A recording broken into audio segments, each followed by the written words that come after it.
It is a beautiful day for baseball here at historic Russel E. Diethrick Park as the Niagara Falls Americans, coming in at 1-3, take on your 7-1 Jamestown Tarp Skunks.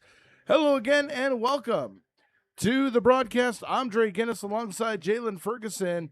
Jalen, Kids Day yesterday, and it looked like it might have been a blowout. Ended up a little closer than everyone thought. Tarp Skunks coming away with a 15-11 win. Yeah, that's right. I mean, they came out of the gates pretty strong, putting up 7 in the first inning, but then kind of slowed down. One thing I will have to talk about, it is the free passes, because towards the middle of that game, they'd given up 3 walks and 5 hit by pitches, which helped the Olean Oilers come back a little bit in that game last night. You know, a couple of pitchers that I think we need to talk about that came in. Joe Santos, who did a great job coming in relief, but the newcomer Eli Bryant pitching 3 innings in relief, only giving up 1 run on 4 hits, comes out of it with a 3 ERA, but a 3-inning save for the youngster. Very impressive first outing for him on the mound. Yeah, it was. He really did impress me. I didn't know if Joe was going to bring out the closer, Barron, but I think, like you said before, he was just trying to give some of these pitchers who haven't gotten their chance at the mound, and that's what he did with Brian. He gave him the go-ahead to close the game, and he got it done. Yeah, that's one of the advantages, I think, of this Tarp Skunks team early on, is the fact that, you know, they do score first. They score often, and they will come out with a pretty sizable lead. And Joe using that opportunity, you know, yesterday he brought in Reno Spagnoli, and he realized that he probably had 5 or 6 runs that he could work with just to give him some work on the mound and see what exactly he has in those arms. And I would expect as the season goes along that you're going to start seeing a little bit more clearer picture on who he views as starters, who's going to come in mid-relief, and who's going to close out a ball game. Yeah, that is right. Yeah, but also the one thing is the amount of hits that they gave up. That's one thing that you have to risk is the amount of hits. They gave up 14 hits last night to the Olean Oilers, and that's something, I mean, once the ball is in play, I mean, there really isn't much you can do, but all you just got to do is throw it in the zone. And let's also talk about some of the hitters that maybe we haven't focused on so much as Whiffy's birthday today. The Tarp Skunks mascot celebrating his birthday today. And he will, I think, is throwing out the ceremonial first pitch. You know, some of the they're bringing out the mascot parade. This is different. That threw me off. You know, some of the hitters that we haven't really talked about. The Tito Kiefers, the JRCs, the Anthony Trommers, the guys that, you know, haven't come out and made the big early splash. They're starting to find their hitting stroke. They're starting to find their rhythm at the plate. JRC, a great example yesterday. 3-hit game, drove in 4, and it seems that he's getting a little bit more comfortable in that role, along with the other hitters. Yeah, some players, like, of course you got the Grant Moores who's going to come out the gates hitting, but some of these other players, like you said, Branston Lindquist, another one, JRC, who struggled to start out at first, but then, again, it takes a few games for them to get comfortable at the plate, and that's what we're starting to see. So a lot of these players towards the bottom of the lineup are getting more comfortable and getting their breakout games. So Niagara coming in tonight at 1-3, hosted the Tarp Skunks last Saturday in Niagara Falls. That game called in the bottom of the 7th with the Tarp Skunks having an 8-run lead at that point. Tonight, clear skies, no rain expected throughout the rest of the ball game. I gotta wonder, are you looking at, are we going to be seeing a number of long innings like we've seen historically so far this season? The Tarp Skunks have had a number of innings where they'll send 8, 9, 10, even more to the plate. Well, that is one thing that we got to focus on, because the Americans haven't played as many games as the Tarp Skunks have. Tarp Skunks coming into their 9th game, and the Americans are in their 4th game, if I'm not mistaken, or 5th game. So the Americans are still having some players that haven't gotten any time on the field yet. I'm noticing a lot of players who played against us when we were in Niagara Falls, but now there's some different players, some different names that we haven't seen yet. Yeah, and when you look at the starting lineups today, you might be a little intimidated by seeing a lot of guys 400, 500 batting averages, but you have to realize that it's a very small sample size of their at bats, and it's going to be interesting to see how they do here tonight. Yeah, it'll be interesting to see how they can capitalize on it. But it's also Russel, the starting pitcher for the Americans. He gets the call to start it off for them. Let's see how he does. But again, the Tarp Skunks very aggressive, not just hitting, but on the base path as well. As they were very aggressive on the base path, they had a lot of steals last night against the Olean Oilers. Yeah, and the Oilers had a few stolen bases yesterday, but they also found out a very, very important lesson. Don't spit in the wind, don't step on Superman capes, and don't run on Branston Lindquist. Lindquist, who was able to gun down potential base stealers yesterday, as well as great. I didn't get a chance to cut the highlight and put it on my Instagram, but there was a number, 2 to be exact, outstanding plays out in left field yesterday by Anthony Trommer. One, a running grab out into the corner in foul territory. The other where he laid out like Superman to rob the Oilers of extra bases. So, the defense has really picked up, it seems. The number of errors have gone down. And, everything seems to be starting to come together. And if that's the case, the Tarp Skunks, they've had a few tough games where they've had to fight to win and to hold on to leads. But, if everything is starting to fall into place for the Skunks and everything clicks, it's going to spell disaster for the rest of the Western Division in the PGCBL. I mean, they already have shown. I mean, they're already leading the West in the PGCBL. They only have one loss to their name, and that was the mercy rule against Olean. But I think they, correct me if I'm wrong, but I feel like they've used that to their advantage to be very aggressive. I mean, again, the Skunks have been very hard to strike out. They're gonna put the ball in play, and they're gonna extend an at bat as long as they can. And the Tarp Skunks, in 5 of 8 games this year, have put up double digits. We'll see how they're able to perform tonight. We are getting set here for the national anthem. We will step back for that, and we'll be back with the starting lineups in the first pitch in just a moment.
Back here at Russel Diethrick Park, let's go ahead and give you the lineups for the Niagara Falls Americans.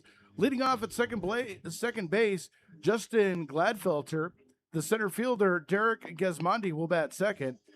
Matthew Ganchow will bat third and play in left field. Dominic Zancardi will be the designated hitter batting fourth. The fifth place hitter, Yanio Santos, will bat fifth as the extra hitter batting sixth. Adam Weiss, the first baseman. Jaeger Naylor will bat seventh and play first base. David Harris will be the right fielder batting eighth. Logan Stickler will bat ninth and play third. And the catcher, CJ Snooze, will be behind the dish. Oh, that's the wrong one. Let's get you the right pitcher here. Starting today is going to be number 29, Zach McLean.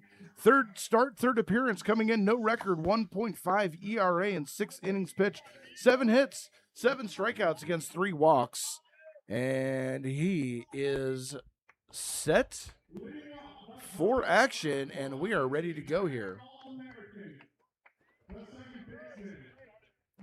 Defensive alignment for the Tarp Skunks. We'll give you their starting lineups in the bottom of the inning. Dumas, more Weeks from left to right. Herman, Kiefer, Enders, and Muncie. Third to first. Fetchick behind the plate, and on the mound, Zach McLean. Right-handed hitter standing in is Justin Gladfelter.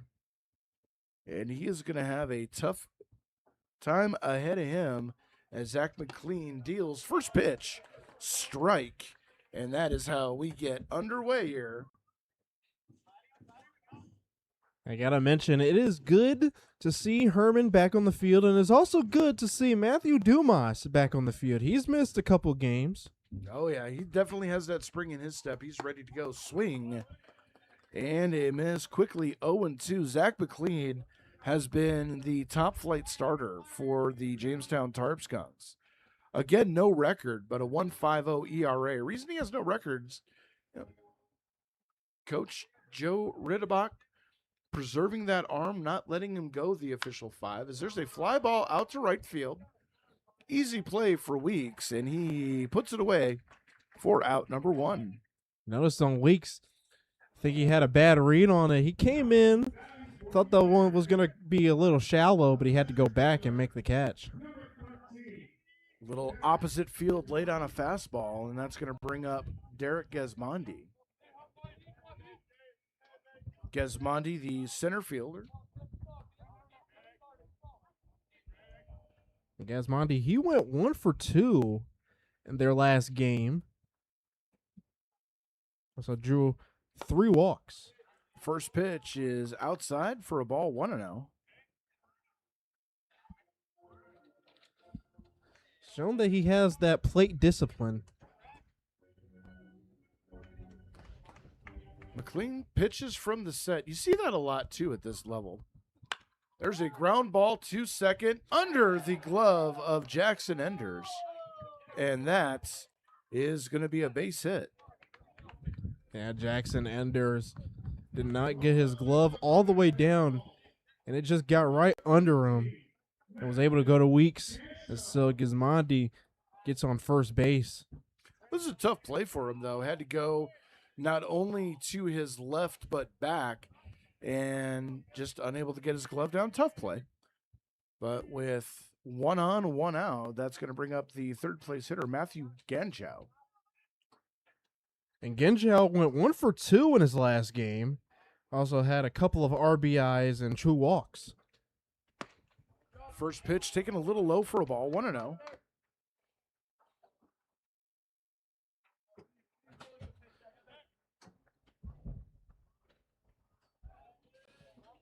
I was talking about McLean pitching from the set. You don't see a lot of young pitchers these days go from the windup. They just seem to be a lot more comfortable from the set.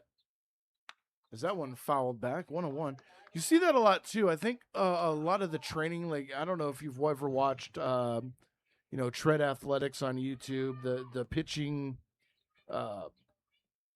combine camp, I guess. I don't even know what to call it. It's like a training center for pitchers. You see more pitchers pitching out of that set. Yeah, I think it's to get used to being for me it was to get used to having players on base. as that one misses for a ball, 2-1. Because usually you're gonna have to be pitching from the set. From the windup, you don't usually do it all the time unless if there's nobody on.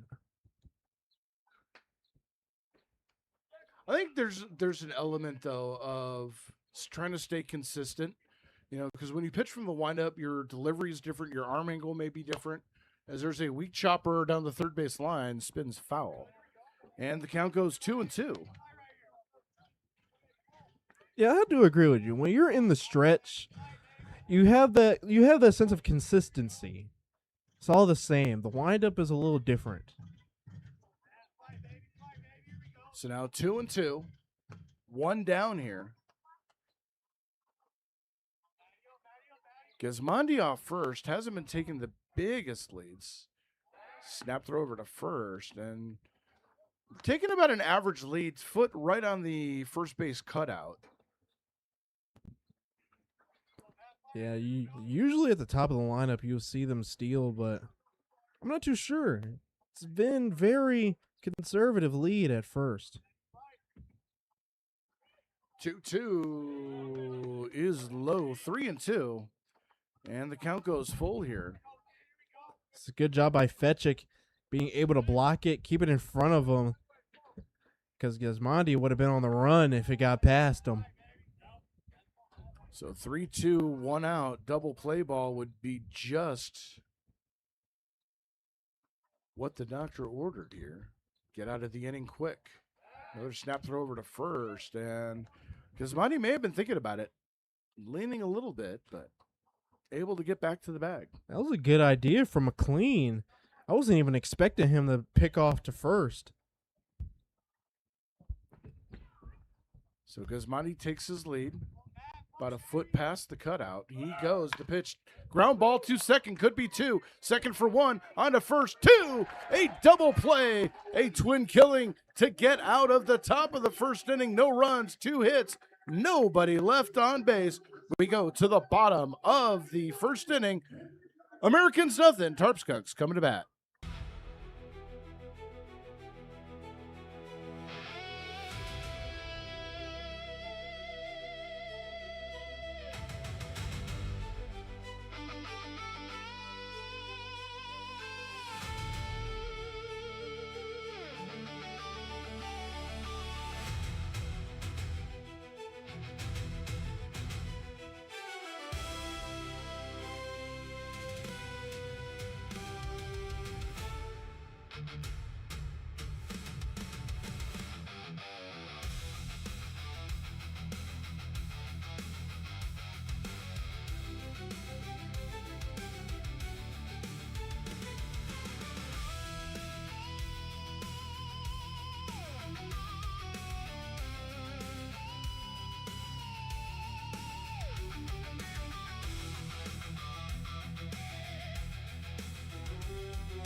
Rumpela.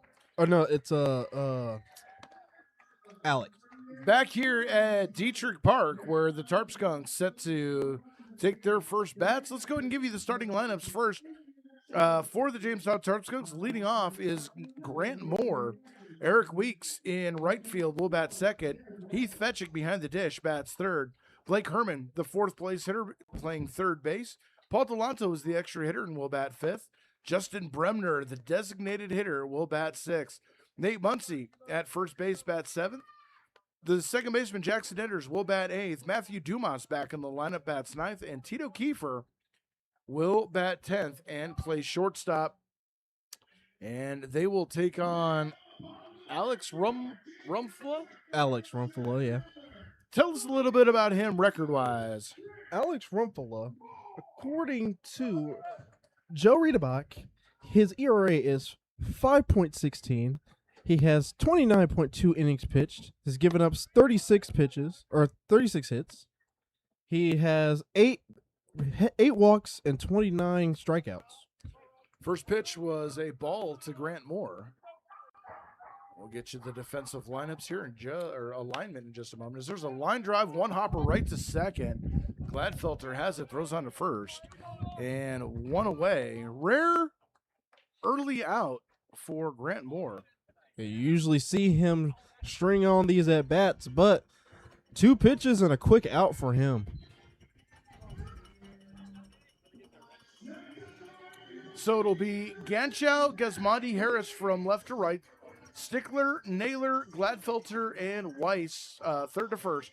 Snooze behind the plate, and Rumpfla on the dish. And that is going to bring up Eric Weeks. Weeks, who has picked up pretty much right where he left off, takes the first pitch for a strike, 0-1. Yeah, and Weeks, he has shown if there's a guy who can drive in runs, it is Weeks. Just getting on base for him is, I think, a big key to success for the Tarp Skunks, getting him on and letting him do what he does on the base paths. So he takes a quick strike, 0-2. I mean, he had 3 stolen bases last night. 0-2. That one's down low, 1-2. And, you know, with Grant Moore swinging early and getting out, Weeks assuming kind of the role of the leadoff hitter, allowing the guys behind him to see what he's got. Yeah, when you put it like that, it does make sense. Usually Grant Moore is always the first person on base. Might have been a little familiarity as there's a chopper foul. Third base side, we'll do 1 and 2 all over again. There might have been some familiarity between Rumpfla and Moore. So that might be why it was a little bit more aggressive, but Weeks doing a good job letting everybody behind him, Fetchick, Herman, Delanto, the next 3 guys in the lineup, really get a good look at Rumpfla. That one down and away just off the black, 2-2. And he's able to work this count back to even. Good job by Weeks. It's now 2-2. Swinging. There's a high fly ball out to center field. Hanging. Gasmondi circles under it, and he puts it away for out number 2. He's able to draw the at bat. He got 6 pitches out of that. Good job. But unfortunately, it was popped up to center. And that's going to bring up the catcher, Heath Fetchick. Fetchick getting the start at the behind the dish and in the third spot of the order. He's been starting to heat up a little bit as there's a high fly ball out to right field. Harris right under it, didn't even have to move, and the inning is over. No runs, no hits, nothing doing for the Tarp Skunks. We go to the top of the second inning. It is no score.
As we're back here at Russel Diethrick Park, no score between the Americans and the Tarp Skunks. Zach McLean on the mound for his second inning of work. He will face 4, 5, 6 due up. Zangardi, Santos, and Weiss due up. Would like to remind you that we will be on the road tomorrow as the Tarp Skunks go to Batavia. That game will be Broadcast on the Tarp Skunks YouTube. You can also hear this game in the car or on the WRFA app, 2 to 5 p.m. tomorrow, as well as replayed at midnight. Jamestown Tarp Skunks baseball all over Jamestown. That's why Jamestown is baseball.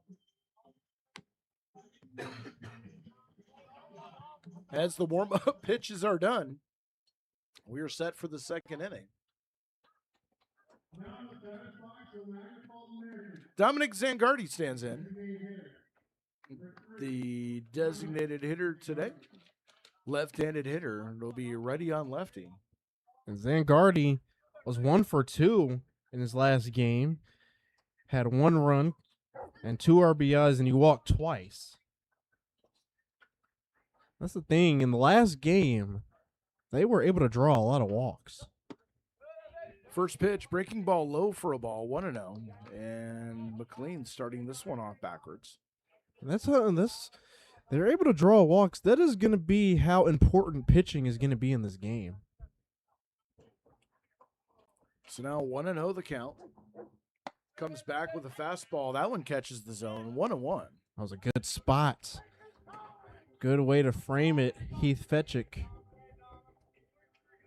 And Heath Fetchick, given the go-ahead behind home plate, they gave Branston Lindquist the day off. Lindquist, who has been on a tear, due a day off, as there's a ground ball off the glove of Enders at second into right field. And we'll see what they score that. Yeah, that was hit that was hit off the bat pretty hard. Enders had a bad read on that one. That one was off his glove.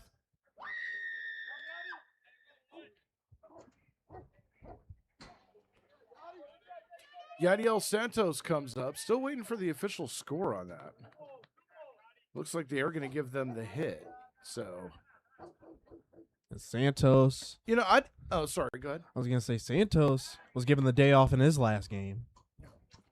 I don't blame Enders necessarily for, and I won't even use the word misplay. That ball took a funky hop as soon as it hit the dirt. Enders' head was pretty much set up on it. As soon as it hit the dirt, it tailed away from him. As the first pitch misses for a ball, 1-0. Yeah, that ball, he hit it in the spot where the grass and the dirt meet. That is, and it's a little elevated in that spot, so it took a bad hop. That spot has caused numerous defensive lapses, I guess you could say, as there's a weak chopper to third, scooped up by the shortstop, throw on to first, and nobody's covering third as heads up base running by Zangardi.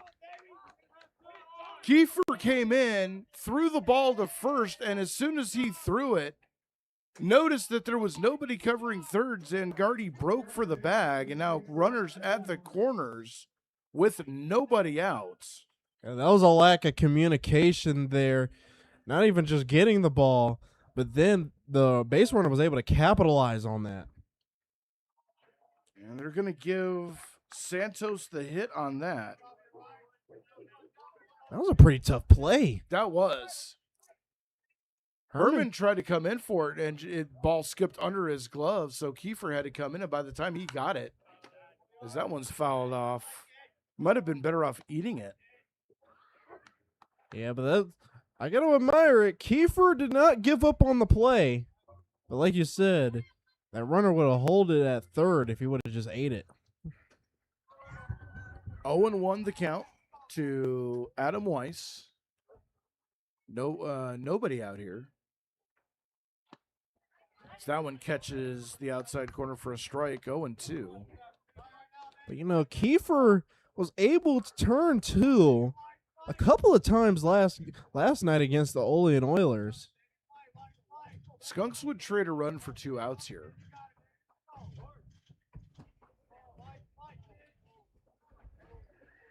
And the pitch is popped up right side and out of play, and we'll do 0-2 all over again.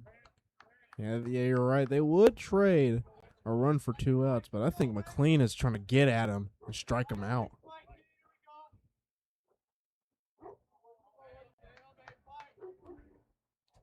McLean looking in.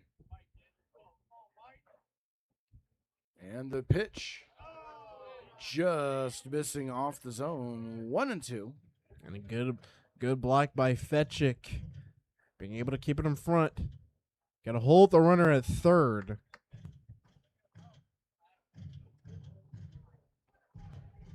Middle infield playing at double play depth.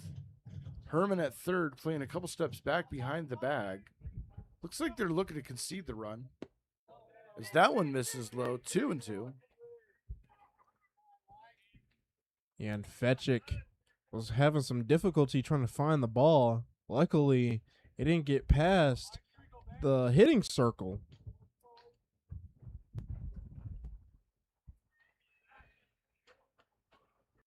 So now McLean reaching down, grabbing some rosin off the rosin bag. Steps in. Crucial pitch. 2-2. Nobody out. Top of the second inning. Runners at the corners. And the pitch. Pops in and out of the glove of Fetchick. Run will come in to score, and the Americans lead 1-0. Moving over to second is Santos. Yeah, Fetchick. That pitch was inside. I thought they hit the batter, but it was close. I think that would mess up Fetchick. So on the pass ball, the Americans take a 1-0 lead. Count 3-2 now. Now McLean is just going to have to go at him with this one. Need a challenge strike right here.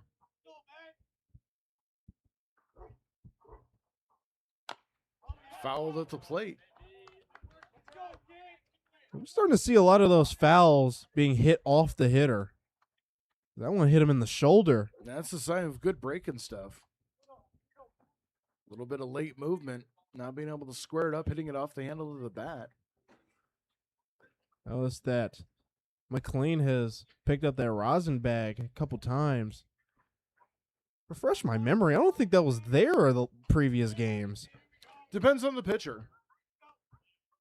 I don't remember seeing it there either, though, as that one misses outside for a ball.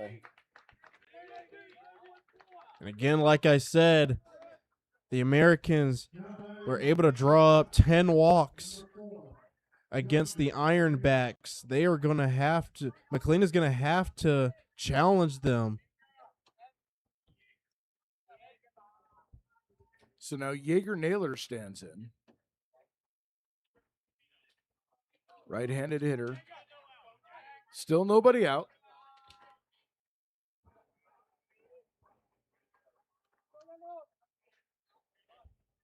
Naylor was calling time before he stepped in the batter's box. Well, they're good. They're trying to get clarification on the outs. The scoreboard in right center field shows 1. I think it's 0. There are none. Yeah. It was the Enders ground ball that should have been 1 out. There's a ground ball to second. Enders has it. We'll just go to first for 1. And a good job by Naylor to get the runners over. Productive out, 90 feet ahead, and the first out of the inning.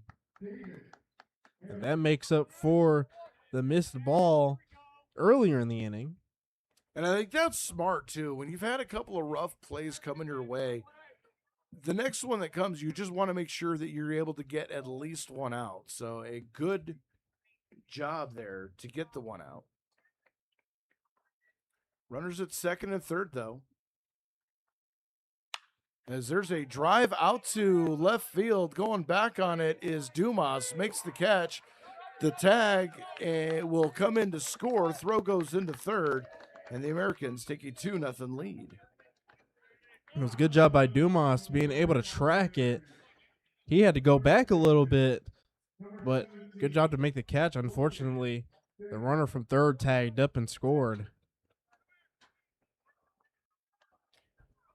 And so credit David Harris with a sacrifice and an RBI, and that's going to bring up Logan Stickler, the Americans' third baseman. 6th batter to come to the plate here. Notice in their last game, they put in some players that we haven't seen before, but today we're seeing a little bit of some familiar faces. First pitch right back to McLean off of his glove. It's going to roll away from him, and a base hit that barely went 60 feet for Stickler. Now runners at the corners again.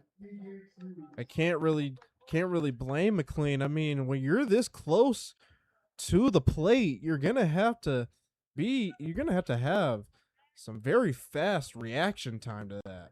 Plus, you're also dealing with an adrenaline spike, seeing a ball coming back at you. Not something you normally want to see. So we'll see if McLean can get out of this one. That one up high for a ball, 1-0. Americans have sent 7 batters to the plate as CJ Snooze, the Americans catcher, takes the first pitch for a ball, 1-0. It's kind of ironic because usually it's the Tarp Skunks sending 7 batters to the plate this early. That one's a swing and a miss. And it's 1-1. It's only the second game this season out of 9 that the opponents have scored first. Yeah, some teams have given them some troubles. Remember back the Ironbacks? They were the other team. Got the 1-0 lead in the bottom of the first inning, if I'm not mistaken. 1-2 the count on the swing and the miss. And now McLean has some momentum to get him out when you're ahead 1-2. A run on 3 hits this inning.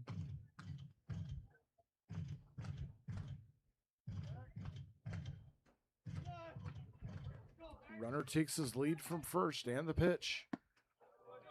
That one misses. Fetchick thought about a back pick for a sec, but held on. Now, you don't want to back pick when you got somebody at third. You're going to have to keep the ball in front.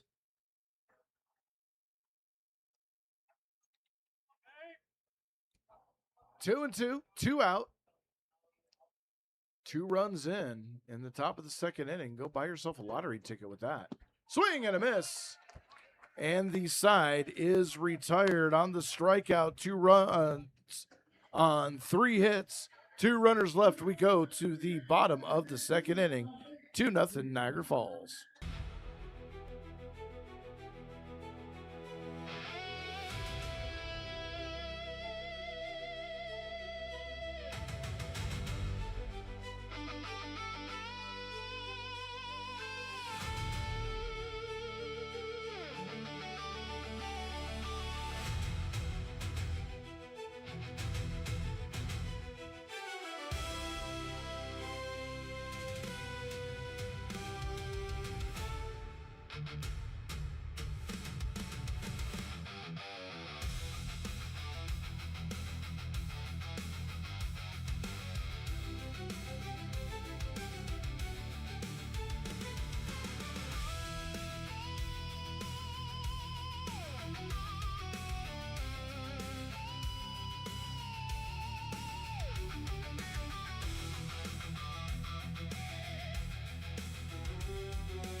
We have Americans fans trolling our chat. Oh my God. Really? It's not bad. There's one person saying, "Let's go Americans." That's fine though. I enjoy when other teams' fans jump into the chat. Just because it lets us know that they would rather watch us. Anyway, we're back here at Diethrick Park. It is 2-0 Americans, as back on the mound is Rumpfla. He will face 4, 5, 6 due up. Herman, Delanto, and Bremner. Reminder, back on the road tomorrow in Batavia. That'll be on the Skunks YouTube channel. And then on Friday in Geneva. Geneva Red Wings YouTube channel only. And then back here Saturday and Sunday. Sunday, the doubleheader. Start time 4 o'clock. You're not going to want to miss that. As Blake Herman stands in to kick things off here. 1-2-3 went the Skunks in the first inning. We'll see if they can answer back here. Now, we talked about hitters that started off with a bang, but one is Paul Delanto. First pitch taken on the outside for a ball, 1-0. Yeah, Delanto Started out good, but he's kind of slumped in these last couple of games. still hitting over 300. Blake Herman right at 300. And the pitch. That went up high and away for a ball, 2-0. But again, this part of the lineup is where they know how to extend an at bat. Paul Delanto extended to a 12-pitch at bat in Niagara. That went up high, 3-0 to Blake Herman. And so a little patience here. And again, Blake, he also had an 8-pitch at bat last night against Olean. I think the record here at Diethrick Park, at least as far as I can remember back, was back in 2024. As that one called strike on the outside corner was 17 pitches. 17. Clayton Kaiser, 17. He fouled off, well, a lot of foul balls. 12 to be exact. Swing and a miss. Evened up. Or make that, no, it was 11, and then I can't remember if he got a base hit or flew out. I know the at-bat ended on contact. There's a lot of foul balls. That means a lot of people had some souvenirs that day. Yeah. 3-2.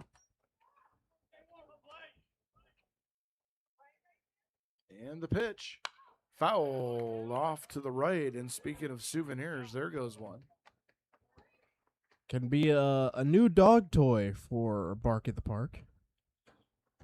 Oh, there's a couple that will park on Faulkner Street over off the right field side that will collect the baseballs and hand them out to kids after games to get autographs. There's a high pop-up, straight up. Calling for it is Gladfelter, and he puts it away for the first out of the inning. Yeah, he got super under that and popped it up. That was pretty high. I'd say that was the highest pop-up I've seen in this field. As Paul Delanto stands in, one away here, bottom of the second inning. Paul has shown that he has that power. Let's not forget about the grand slam he did back in Olean. Oppo Taco on that one too, by the way. First pitch, breaking ball up high and in. 1-0. Touch 'em all Paul is what you like to call him. Touch 'em all, Paul. Yeah, he came in with the nickname Paulie D, which is a great nickname. Almost reminds me a little bit of the Beastie Boys and Mike D. There's a foul off to the right that just gets down. But touch 'em all, Paul. That wasn't even the intent on the call. It just popped into my head and it rhymed. Oh, what can you do about it? It does make sense. First person to hit a home run for the Skunks. That's the first grand slam I've ever called as a professional. First grand slam I've seen in a baseball game. Really? I've been to MLB games and never seen a grand slam. There's a foul back. You need to get out more there. I do. 1-2 the count.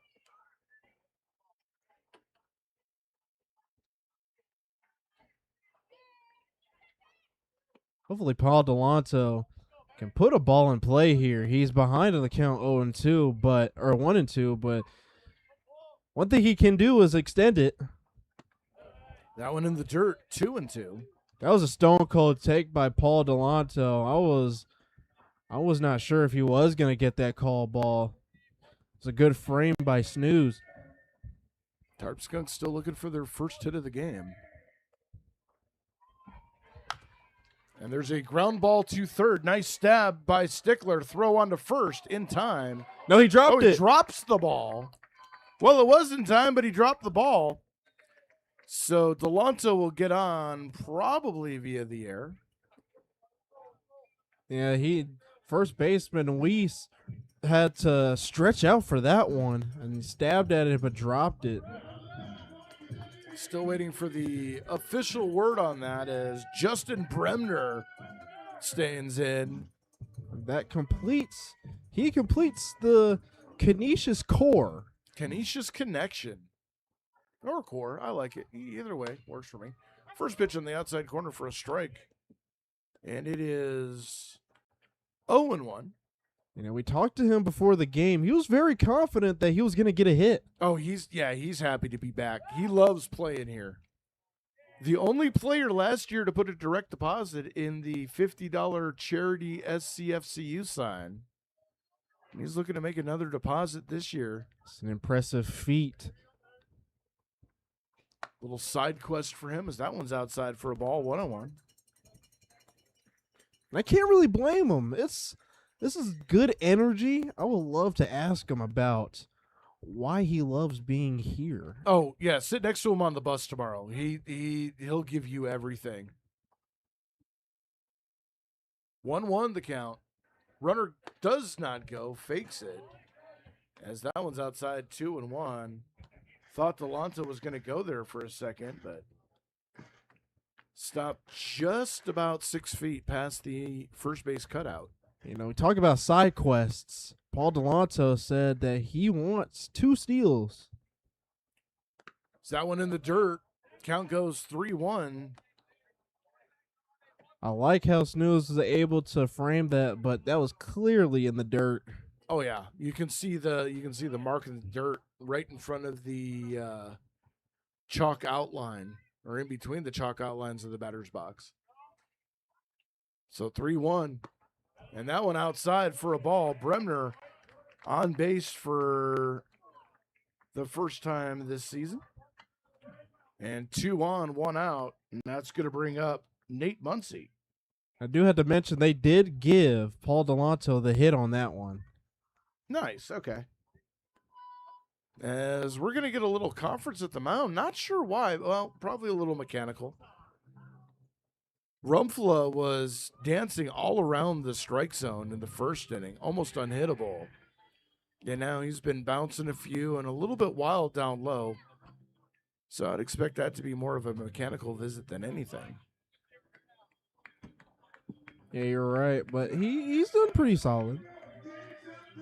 You got to love the walk-up song for Nate Muncy, by the way. Yes, Top Gun. I'm sure you know all about that movie. Oh, my goodness. Which one? That is a great question. How many of those movies are there? Well, 2 now, and they're making a third. First pitch is a chopper towards second. It's going to be a tough play at second. They do get Bremner there. Moving to third is Delanto, and on the field there's choice. Runners at the corners with 2 away. And I noticed Bremner, once that ball came over him, he kind of slowed down or tried to let the ball go past him. But unfortunately, he got out at second. So now Jackson Enders stands in, 2 out. Here in the bottom of the second inning, looking to try to get the Skunks on the scoreboard. They need an answer here. They can't go back to the dugout putting up a 0. First pitch outside for a ball, 1-0. That was a good take by Enders. That was as close as it gets. You know, morale-wise, you needed to put up some sort of answer here. We'll see if Enders can do it. There's a ground ball, too short. Stepping on the bag is Naylor, and the inning is over. No runs, 1 hit, 2 runners left on base. We go to the top of the third inning. It's 2-0 Americans.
Top of the order, due up for the Niagara Falls Americans. Gladfelter, Gasmondi, and Ganchow. Due up, facing Zach McLean in his third inning of work. And here to tell you about it is Jalen Ferguson. Always got to appreciate the Dre Guinness intros. I do what I can. So Gladfelter, in his last game, he went 2 for 4, and he's come around to score 5 times in the last game. It just goes to show that he can get on base. Flew out to Eric Weeks his first time up. So the first pitch, and that one misses. And so it's 1-0 to start off the third.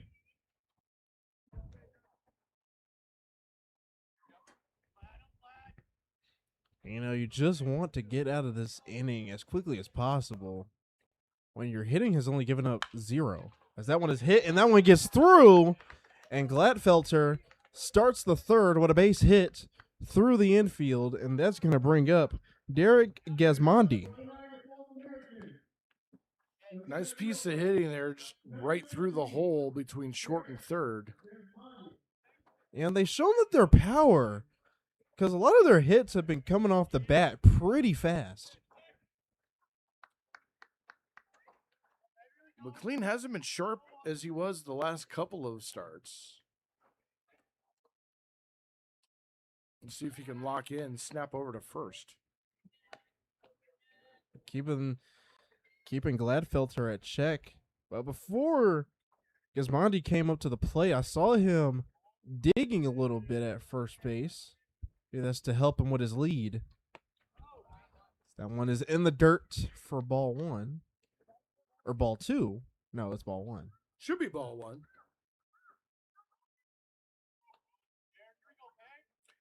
I understand, sometimes those buttons, they'll double click when you don't want to. I've been having that problem with the scoreboard on our broadcast system here a couple of times. And a swing and a miss. And so now it's 2-1 to Gasmondi. No, I got confused. No, we got 1-1. Home plate number is showing 1-1. Maybe I was thinking of the other at-bat. Could be. So 2-1 to Gasmondi. That one is hit fouled. And so it is an even count at 2-2. It's 1-2. Or 1-2. Scoreboard out in left field has not been updated yet. They're working on it. Again, it's an older system. That is true. I got to give props to the Americans with the new scoreboard they have out in their right center field. Looks absolutely amazing. Yeah, it was pretty beautiful out there, actually. Until something happened where it just lost connection and stopped working, but that happens. Yeah, they were having trouble with theirs as well. So it's that newfangled technology. So here comes the steal, and he is safe at second. So it's 3-2 to Gasmondi, and Gladfelter gets the steal, or 2-2. Yeah. We got to do the old math. It's by hand, abacus. 2-2. Yeah, the umpires have been motioning 2-2. So I got my hands up for 2-2 here. Get your hands up. Dude. Oh, sorry. Was that out loud? Yes, it was. Dang, I thought that was in my head. And that one called strike 3. And Gasmondi is sat down on strikes, and that will bring up Ganchow. Second strikeout for McLean. First looking. I hope I'm not butchering his name, Ganchow.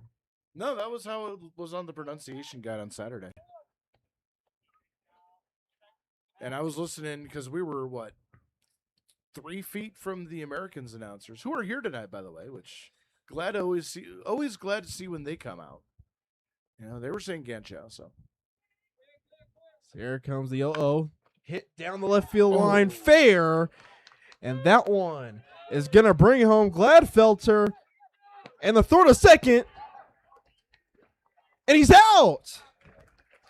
So an RBI double or single for Ganchow that brings across Gladfelter, and it is a 3-0 ball game.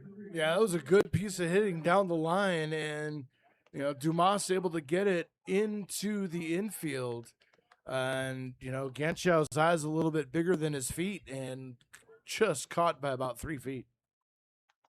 But he does get the single and the RBI.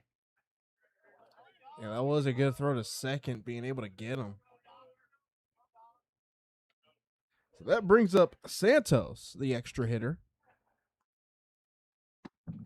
That one misses for ball one. 1-0.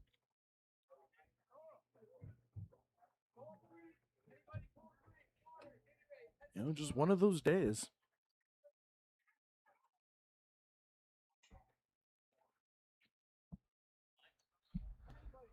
So the 1-0.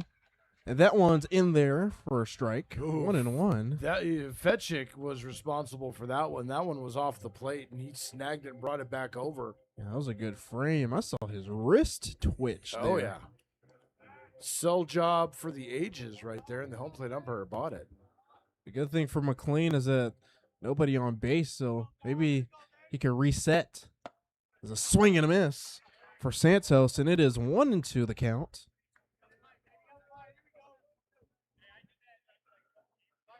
Still trying to get the scoreboard situated.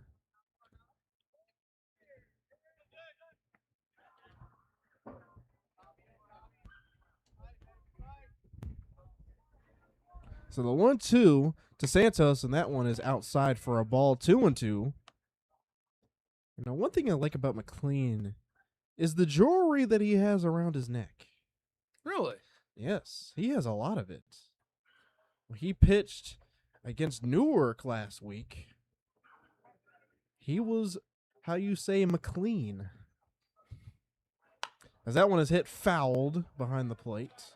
I've never understood that. I've always thought that, jewelry. Well, I've never been a big necklace guy myself, but I've always thought jewelry would be more of an impediment to your, because in the back of your mind, you don't want to break your chain or something. You might not.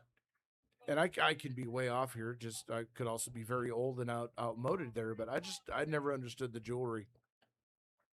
2-2, and that one fouled just over the press box.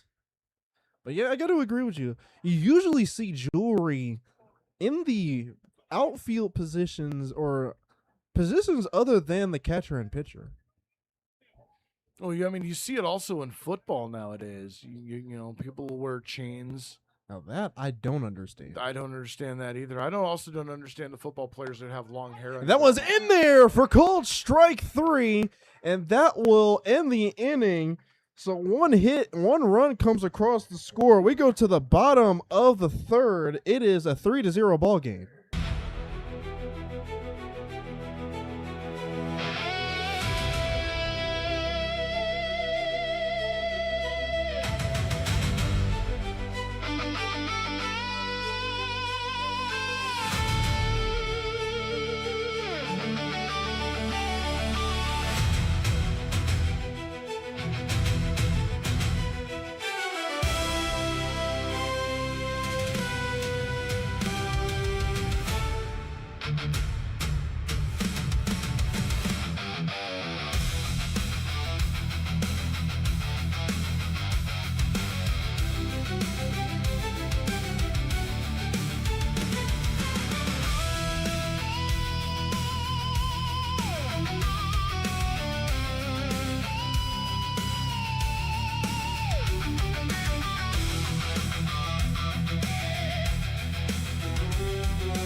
Nine, 10-1 due up for the Jamestown Tarp Skunks as we go to the bottom of the third inning. Dumas Kiefer in the top of the order for Grant Moore.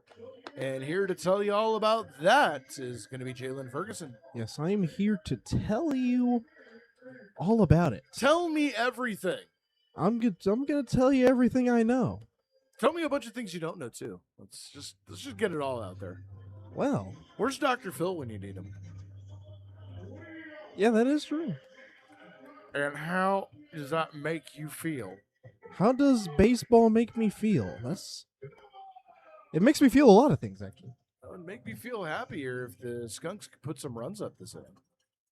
So Dumas to lead it off as he watches the first pitch up for a ball, 1-0. And it's glad to see Dumas back on the field. Yeah, it almost feels like we're getting to the point where the band is coming back together here. It is. You got the Canisius core. As that one is in there for a strike, 1-1. Dumas out of Florida, though. And, that was one of the things that I had mentioned to him when he first got here this season. I'll tell you about it after this one. As that one just missed for a ball, so it's 2-1. I asked him, I told him, out of all the returning players, you were the biggest surprise. And he was like, why is that? I was like, well, you figure.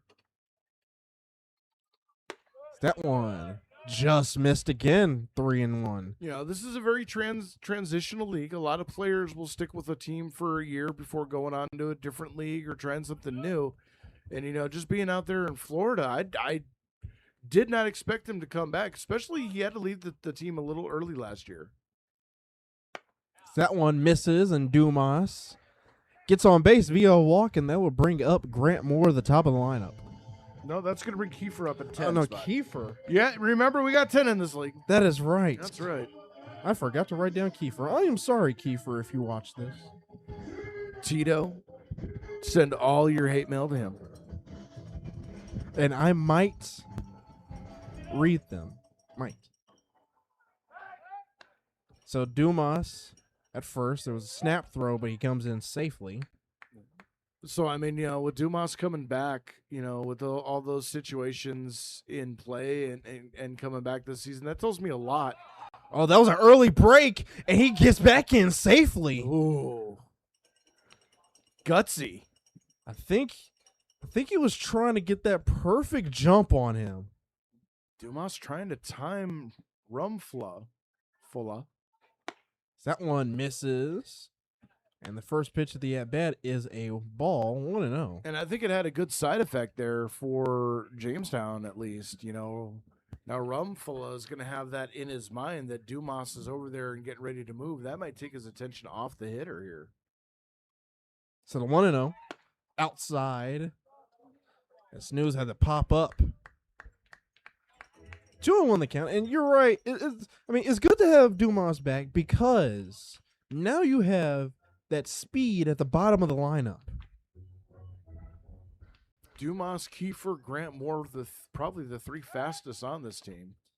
Could put Weeks up there. Snap throw to first. Yeah, Weeks definitely up there. Bremner's fast too. You haven't seen Bremner run. Yeah, you would know Bremner more than I would.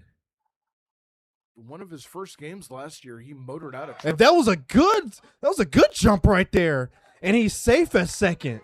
My goodness, Dumas started his slide about 12 feet from the bag, and it slid in and made contact before the ball even bounced into the glove of Gladfelter at second. Man, he jumped even before Rumfla got his foot up. That is a perfect jump. So now a runner in scoring position. That one in there for a strike, 2-1. So forgot to mention that the last pitch on the steal, 2-2. Last pitch on the steal was a strike. Skunks need a run here. They do. And when you have Dumas at second with no outs, that really does. That's a good position for you to be in. Oh, no doubt there. And Tito Kiefer, who can put the ball in play, he's got the speed to beat out something on the ground. Then you flip it over to Grant Moore, who's got power and speed, and the end plate discipline to draw a walk. And then you're setting up for Weeks, Fetchick, Herman, and Delanto. Not only that, I feel like Dumas could steal third. That one misses. Check swing. And he didn't go around according to the umpire at second. Yeah, that was a little bit of a ridiculous appeal. There's absolutely no way he was close to going around. Quarter of a swing at most. So the full count to Tito Kiefer. That one's in the dirt for ball 4, and Kiefer will take his base, and we go back to the top of the lineup. And again, this part of the lineup has shown to be very important. Now the Tarp Skunks cooking up something here. This is very, very much their MO. They will get on via the walk, via the hit by pitch, singles, base hits, what have you. And then just start lighting you up for extra bases. You could possibly see a double steal. Laid down a bump, but pulled back, but it was a called strike anyway. Good idea by Moore. Americans have the wheel play on. First baseman crashing. In first base, but if you're Moore, you want to put that down the left side. That one is hit to center, and that drops. And they're trying to get Grant Moore at third, and it's not in time. And so now bases are loaded. Wow. That was close. Grant Moore hitting that one on a line right to Gismondi. Did a great job deking, holding Dumas at second. By the time it dropped, if it wasn't for Dumas's speed, Gismondi would have forced him at third. Yeah, that was pretty close. I thought Gismondi had it. I think that's what Dumas thought too. I thought he had it for a second. So that will bring up Eric Weeks, the right fielder. That one's in there for a strike. 0-1 is the count. And first base, Weiss is still in the grass. That's crazy. That's absolutely crazy to be playing shallow with the bases loaded, nobody out. Unless they're trying to get the quick infield throw to home. That one misses up and away for ball 1. 1-1 to Weeks. Hey, you might be right here. But then again, if they were trying to get the throw to home, wouldn't you see everybody in the grass? No, not necessarily. You know, right-handed hitter, third baseman playing even with the bag. There's not really too much detriment with the first baseman cheating in. An off-speed misses for ball 2. 2-1 to Eric Weeks. The only thing that really hurts him, though, is that, you know, Weeks does go to right field a lot. Likes to hit to the opposite field. Anything sharp down the line or in the hole, it's going to zip past Weiss quickly. So 2-1 to Eric Weeks. And that one is hit up the middle and is going to get through. Dumas is going to come around to score. And just like that, the Tarp Skunks are chipping away at this lead. It is a 3-1 ball game. And that was a great piece of hitting for Weeks. Not trying to do too much, taking a fastball right back up the middle. Station to station baseball, and the Skunks on the board. So that'll bring up Heath Fetchick. And the bases are still loaded with no away. And the Tarp Skunks have showed to capitalize on bases loaded with no outs. Yeah, they're in their element here. Let's see what Fetchick can do with the forest full of skunks. So the 0-0, that one is up and in for a ball. I forgot to say that the bases are all American. No. The Americans don't have the bases loaded. Oh, they did, though. They did. Well, see, that's what happens. You were thinking about Waffle House. The All-American. That one in there for a strike, 1-1. That is Waffle House, right? I don't know. I haven't been to Waffle House in years, so. I've been to Waffle House, but I'd recommend only go to Waffle House at 3 o'clock in the morning. Well, I mean, if you want to see free MMA, yeah. Because that one fouled at the plate and back. So Heath Fetchick is now in a 1-2 situation. I don't know. The Waffle House that we went to, it wasn't like that. Well, I mean, did you go to the Waffle House in Atlanta or Ohio? There's a big difference between the two. That one is hit, and that one gets through for a base hit. And just like that, Tito Kiefer is going to come around, and Moore is going to come around. And so now we have a tie ball game. Wow. Fetchick turning on a fastball early, ripping it down the line past the diving Stickler at third, driving it two, and that is the kind of at bat that is going to keep you in the lineup. So that's going to bring in Blake Herman at the plate. And this is a perfect situation for Blake. RBI machine leading the Skunks with 10 coming, or second on the team with 9, trailing Branston Lindquist with 10 after his performance over the last couple of days. Someone is in there for a strike. 0-1 to Blake Herman. And yeah, Branston Lindquist, as he was at the bottom and then 2 straight games, shoots his way to the top with 6 RBIs against the Americans. And then he got 4 last night. So that one is in there, and Blake is quickly behind 0-2. And all this coming with no out. You know, these are the kind of innings that the Skunks feast on. You give them a couple of free passes early on, and they're going to come back and bite you. And that one is hit. You have a better angle at that than me. That's going to be out to left, circled under, and caught by Ganchow. We're gonna have to get you into the, you know, when it gets out there, you got to get up and do the lean, out and lean, up and lean. But the first out of the inning. Yeah, I do got to get used to that. But Blake Herman gets a fly out to left, and that's going to bring up Paul Delanto. Took me a few games to get used to it. You know, back in 2024, even last year, it cost me a couple of plays out there. So Paul Delanto, 2 on and 1 out. So he watches the first pitch strike. So now he's behind in the count 0-1. Delanto singled back in the second inning, was stranded at third.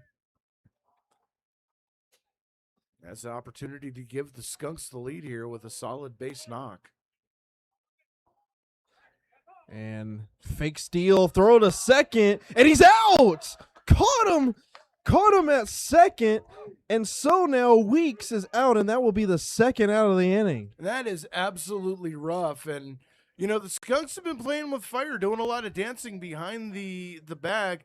It's only a matter of time before that happened. Yeah, that is Skunks base running at its best, but unfortunately, the Americans caught them. And so now Paul Delanto, instead of with 1 out, he now has 2 outs. Yeah, and that changes the complexion of this at bat completely. It really does. He's going to have to protect because he's down 1-0 or 0-1. Gesmondi out in center field, shading a bit toward the third base side of the bag, and there's a big gap out in right center field. That one's fouled back just above the press box. Yeah. Gesmondi a little bit into the outfield bullseye, just a little bit. I think he's in the 50-point ring. So Paul Delanto is going to have to protect when an 0-2 count with 2 outs. That one is in there, and Paul Delanto is struck out looking. So with 3 runs come across on a couple of hits, it is a tie ball game at 3. We go to the top of the 4th.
Top of the fourth inning here at Diethrick Park, 3-3 between the Niagara Falls Americans and the Jamestown Tarp Skunks.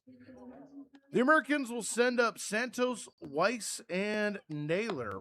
5, 6, 7 due up facing Zach McLean in his fourth inning of work. And here in his second full inning is Jalen Ferguson. Second full inning.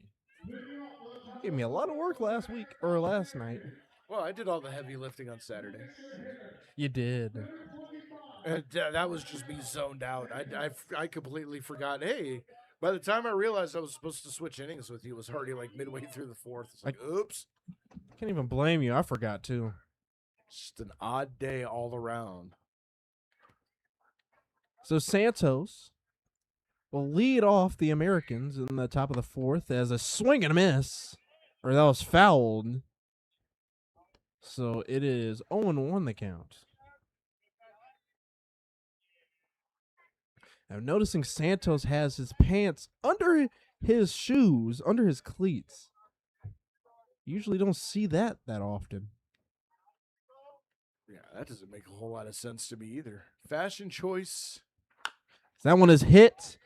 And Herman makes the play, throws on to Muncie, and gets Santos out. So quickly, 1 out. Yeah, that was a tough play for Herman, having to grab that on the short hop, set and throw on the move. Made a great throw to first and 1 away, and that is the way that the Skunks need to start an inning. So the first baseman, Weiss, will be up. Yeah, Blake Herman. I think he has solidified himself to be in the hot corner. He has that reaction time. Herman can play anywhere. So that one misses. Blake has the ability. He's the super utility guy. Played a lot of third base last year, played some short, played left field, so he's very comfortable on the left side of the diamond. So 1-0. That one in the dirt. And so it is 2-0 the count. You know, it got to the point where it almost got hard to plug in Blake Herman every day in the lineup. You had to pull, give somebody a rest here and there. And it kind of became almost like a basketball rotation of sorts. So 2-0. Foul behind the plate. And so now it is 2-1. Blake Herman, but that's the thing about him and how he is utility. You could put him anywhere.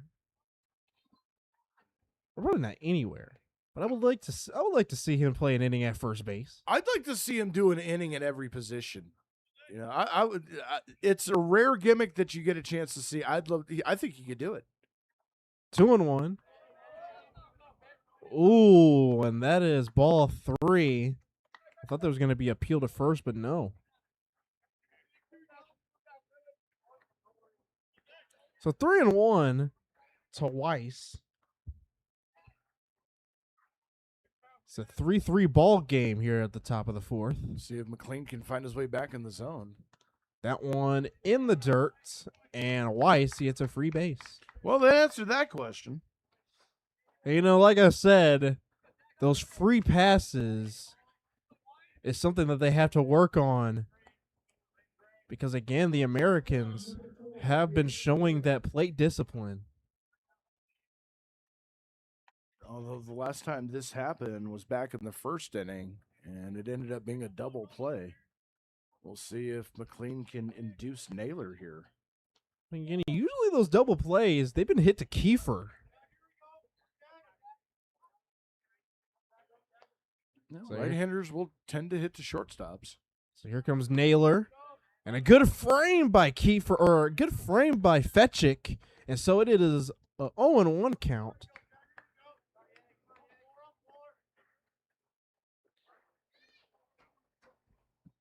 So Santos at first, or Weiss at first. And Naylor at the plate.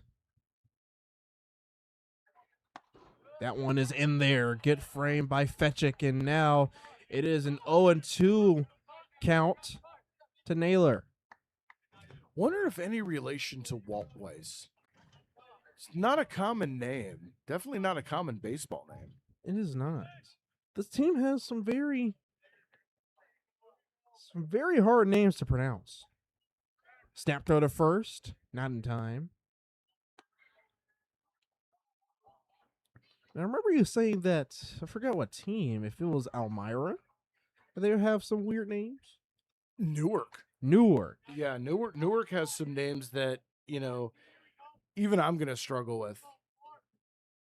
So 0-2 to Naylor. That one is in there for a strike, and they sit down Naylor, and so now quickly 2 away. That's going to bring up Harris. Yeah, David Harris disappointingly has a normal name. I know you're broken up about it.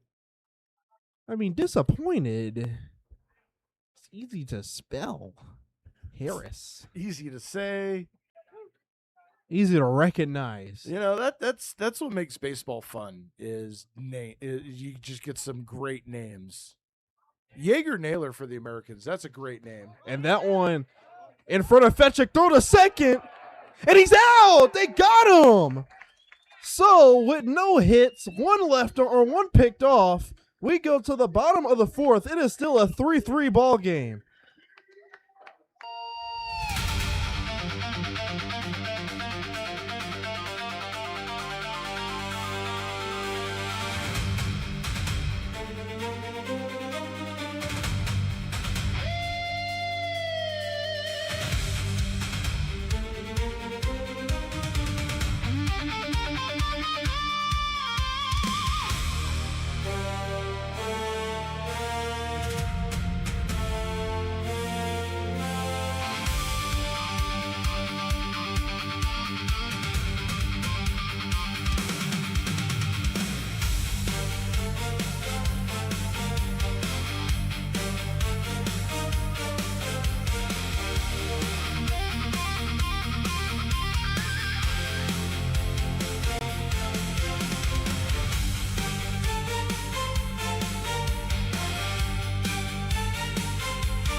Back here at Diethrick Park, where the Skunks and Americans tied up at 3 for Jamestown. It'll be 6, 7, 8 due up. Bremner, Muncie, and Enders. And here to tell you all about it, it's my good friend Jalen Ferguson. Good friend. Absolutely. It's good because you're my boss, technically speaking. Please. Technically. It's very loose technically. So here comes Justin Bremner. And speaking of Bremner, you actually have a very interesting interview coming up in the 5th. Yeah, Justin Bremner's parents are going to be coming up to the booth. I wonder if I'll get both or just one or the other. Sometimes we get both parents. Sometimes we get one or the other that just want to talk. That one is hit to left center field, but Ganschow is going to make the catch, and Bremner is quickly retired. As the sun's starting to set a bit, the light's coming on, and it's starting to get a bit dark on the screen. We're going to pull the camera shades. Gonna bring in Nate Muncie. But excited about talking to. I love talking to the parents when they come up here. And I mentioned you talked to Branston Lindquist's father in the Olean game as the first pitch was strike. Yeah, that was probably one of my most favorite conversations I've had. I've had some really good conversations with parents. I do want to know, how does he feel, or how do they feel about the Jamestown area? I will make sure to ask. That one's foul behind the plate. Because Bremner is a returner, and he's shown a lot of interest and a lot of like to the Jamestown, not even just the ballpark, but this area. And that one misses. And Snooze thought that was strike 3. I think he was trying to sell that throw down to third just to get the call. That was definitely low though at the shoe tops. So 1-2 to Nate Muncy, struggling at the plate. Hopefully he can turn around. And again, that one misses. And yeah, I think you're right at this point. 2 fake throws to third. I think he is trying to sell it at this point. That's the elevation of a catcher, you know. That's most catchers, they would sit there with the frame job and hold it there for a half a second. He's just making the motion. That one is hit down the right field line, fouled. And this is a solid battle for Muncy. That's good. Even the hitter who is struggling, you want him to have a quality at bat at least.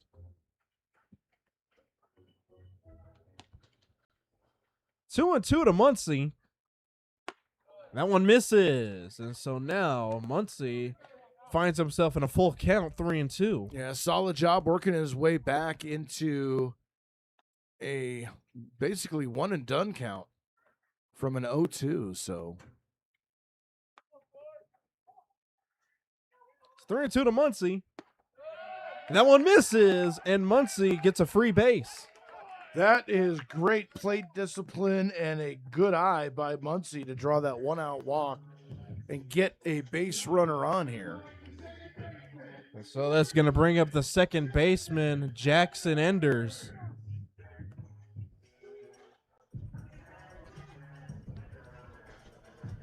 Enders having a bit of a rough day today in the field and at the dish. See if he can turn it around here. We need one play to turn it around. Hey, base hit cures all. Muncy with a fake steal, and that one is... And they say Oh, it's... come Oh, on! no, that's... You've got to be kidding me! And so they're saying, is that fair or foul? You have got to be kidding me. That ball was on the line, and the home plate umpire, I don't think he didn't even see where it landed. That ball landed on the line, and how he called that foul, I don't understand. Yeah, I gotta say that did look like a fair ball. I was a little surprised. And yeah, Dre, I have never seen you as heated before on plays like this. That one was obvious to me. Even all the way up here and everybody in the stands, that ball hit the line. So Enders has to walk all the way back to the plate. So now an 0-1 count. And time called by Enders. And, they got to be really frustrating. Muncy was at third. Enders ran all the way to second. And to find out that was a foul ball, that really just takes the wind out of your sails. Yep. And Joe Riedebach came out to have a conversation about that for a second. And that one runs inside. And Enders moves out of the way. I think we got a little gamesmanship happening here. So the pitch before that, Enders had called time, and Rumfula did not like the fact that pitch that he threw, which would have been a strike, was called a no pitch, and that one coming in a little inside. And foul behind the plate. But Enders did call time before the throw. Yeah, but I mean, and I understand where Rumfula is coming from with that. You're already getting ready to start your windup, and then time called right when you make your motion.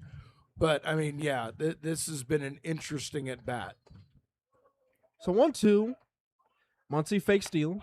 That one's in there. And Enders is set down on strikes. And I know he's not happy with that call, so now it is 2 gone. And that will bring up Matthew Dumas. Yeah, I can't even give analysis on that. It's one of those, if you don't have anything nice things to say. That was an ugly at bat, and not on Jackson, any fault of Enders. Yeah, that really did take the wind out of his sails. And that one's in, throws to first, and it's over the first baseman. Muncy's going to get to second, and so now Dumas has somebody in scoring position with 2 outs. What is going? Did we enter the twilight zone between the top and the bottom of the 4th inning? Yeah, things are going on pretty fast and pretty hectic. It's a cold strike. Threw it to first to catch Muncie lacking, and he threw it over Weiss. Rod Sterling right now would be smiling. So 0-1 fouled behind the plate, and so now it's 0-2.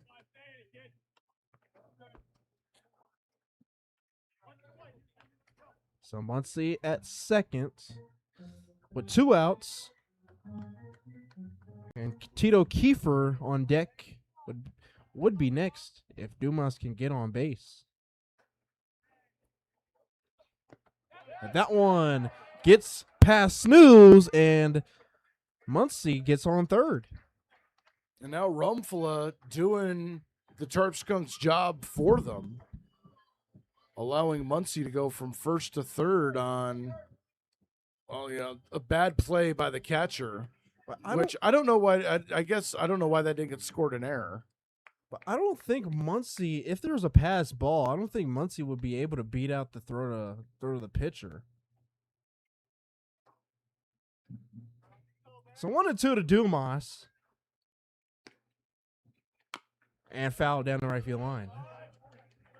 Base hit here would make a lot of Tarp Skunks fans and dugout feel a little bit better. Well, there was action in the bullpen in the Americans bullpen, but I think this might be Runfela's last inning. Meanwhile, they're lounging in the Tarp Skunks bullpen. And that one's fouled behind the plate. Looks like McLean's going to get stretched out here. Give him more than 4 innings, which is good. You'd like to see that at this point of the season. He's gotten plenty of starts. So 1-2 to Dumas inside for a ball, 2-2. And Dumas with a big league at bat here, working, fighting back in the count, down 0-2, fouling off a lot of pitches. Now working it back to even. If I'm not mistaken, I think that was the 8th pitch of this at-bat.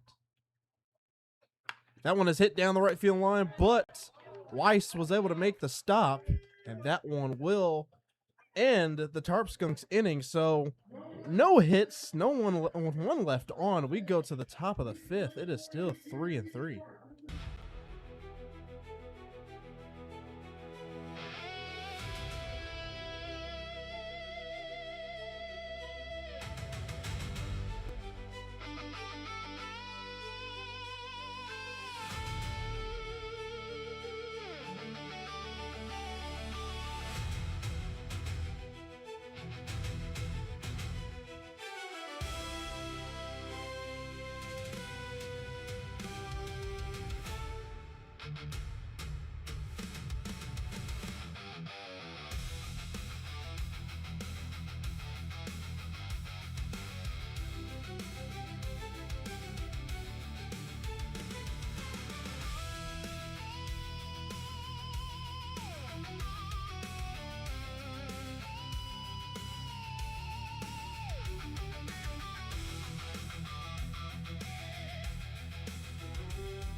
Ooh, that one's still. Did you take the one off the left side yet? Yeah. Okay, that one I think we're gonna stick with that one for a while. Greg is here. Hey, welcome in. Come on in. Trey. Trey, nice Well, to meet you. Trey? Pleasure to meet you. Jalen. Jalen, nice to meet you. Yeah, have a seat. Throw the headphones on. Well, I got a pretty good view up here, don't Oh you? yeah, huh? this is the best seat in the house. As I would say. You catch any fly balls? No, nothing yet. Nothing yet. Couple close calls. As Justin Bremner's father, Craig, Yes, that's correct. joins us here in the booth as we're going to the top of the 5th inning. It will be Harris who was at the plate when the inning was over last inning. Harris, Stickler, and Snooze, and Zach McLean back on the mound. Welcome to the booth here at Diethrick. Thanks for having me up here. It's I appreciate it. Yeah, absolutely. Go ahead and put the headphones on. You hear a little better. Go talk right directly into that mic so everyone can hear you at home. Oh yeah, this is sort of new to me. Oh yeah, it's old hat to me. I've been doing this a long time. 0-1 the count and the pitch. Outside for a ball, 1-1. So, again, welcome, I guess, back to Jamestown. Second year Justin's come here. What was the thought process after last year? And then, was it an easy decision just he was going to come back? Pretty much right from the get-go, when the season was over, he had such a great time. I mean, your facilities are beautiful. Where you put the players up over in the community college in those dorms. I mean, he couldn't ask for anything more. The way the fans treat him, the coaches, everything. It's just a win-win. Last year he definitely was a fan favorite. He became a favorite of mine. Just talking hitting out in the batting cages early on in the season, and then just the way that he was able to make contact, his enthusiasm, his energy, his effort that he put out every single game. People became gravitated toward him, and I think there were a number of popular players last year. There's a ground ball to the third, nice pick by Herman, throwing to first in time, and there is one away. I would imagine that had a lot to do with it. As far as being the parent of Justin Bremner, what was your? Did you have any concerns with him coming back, or was there even discussion about going somewhere else?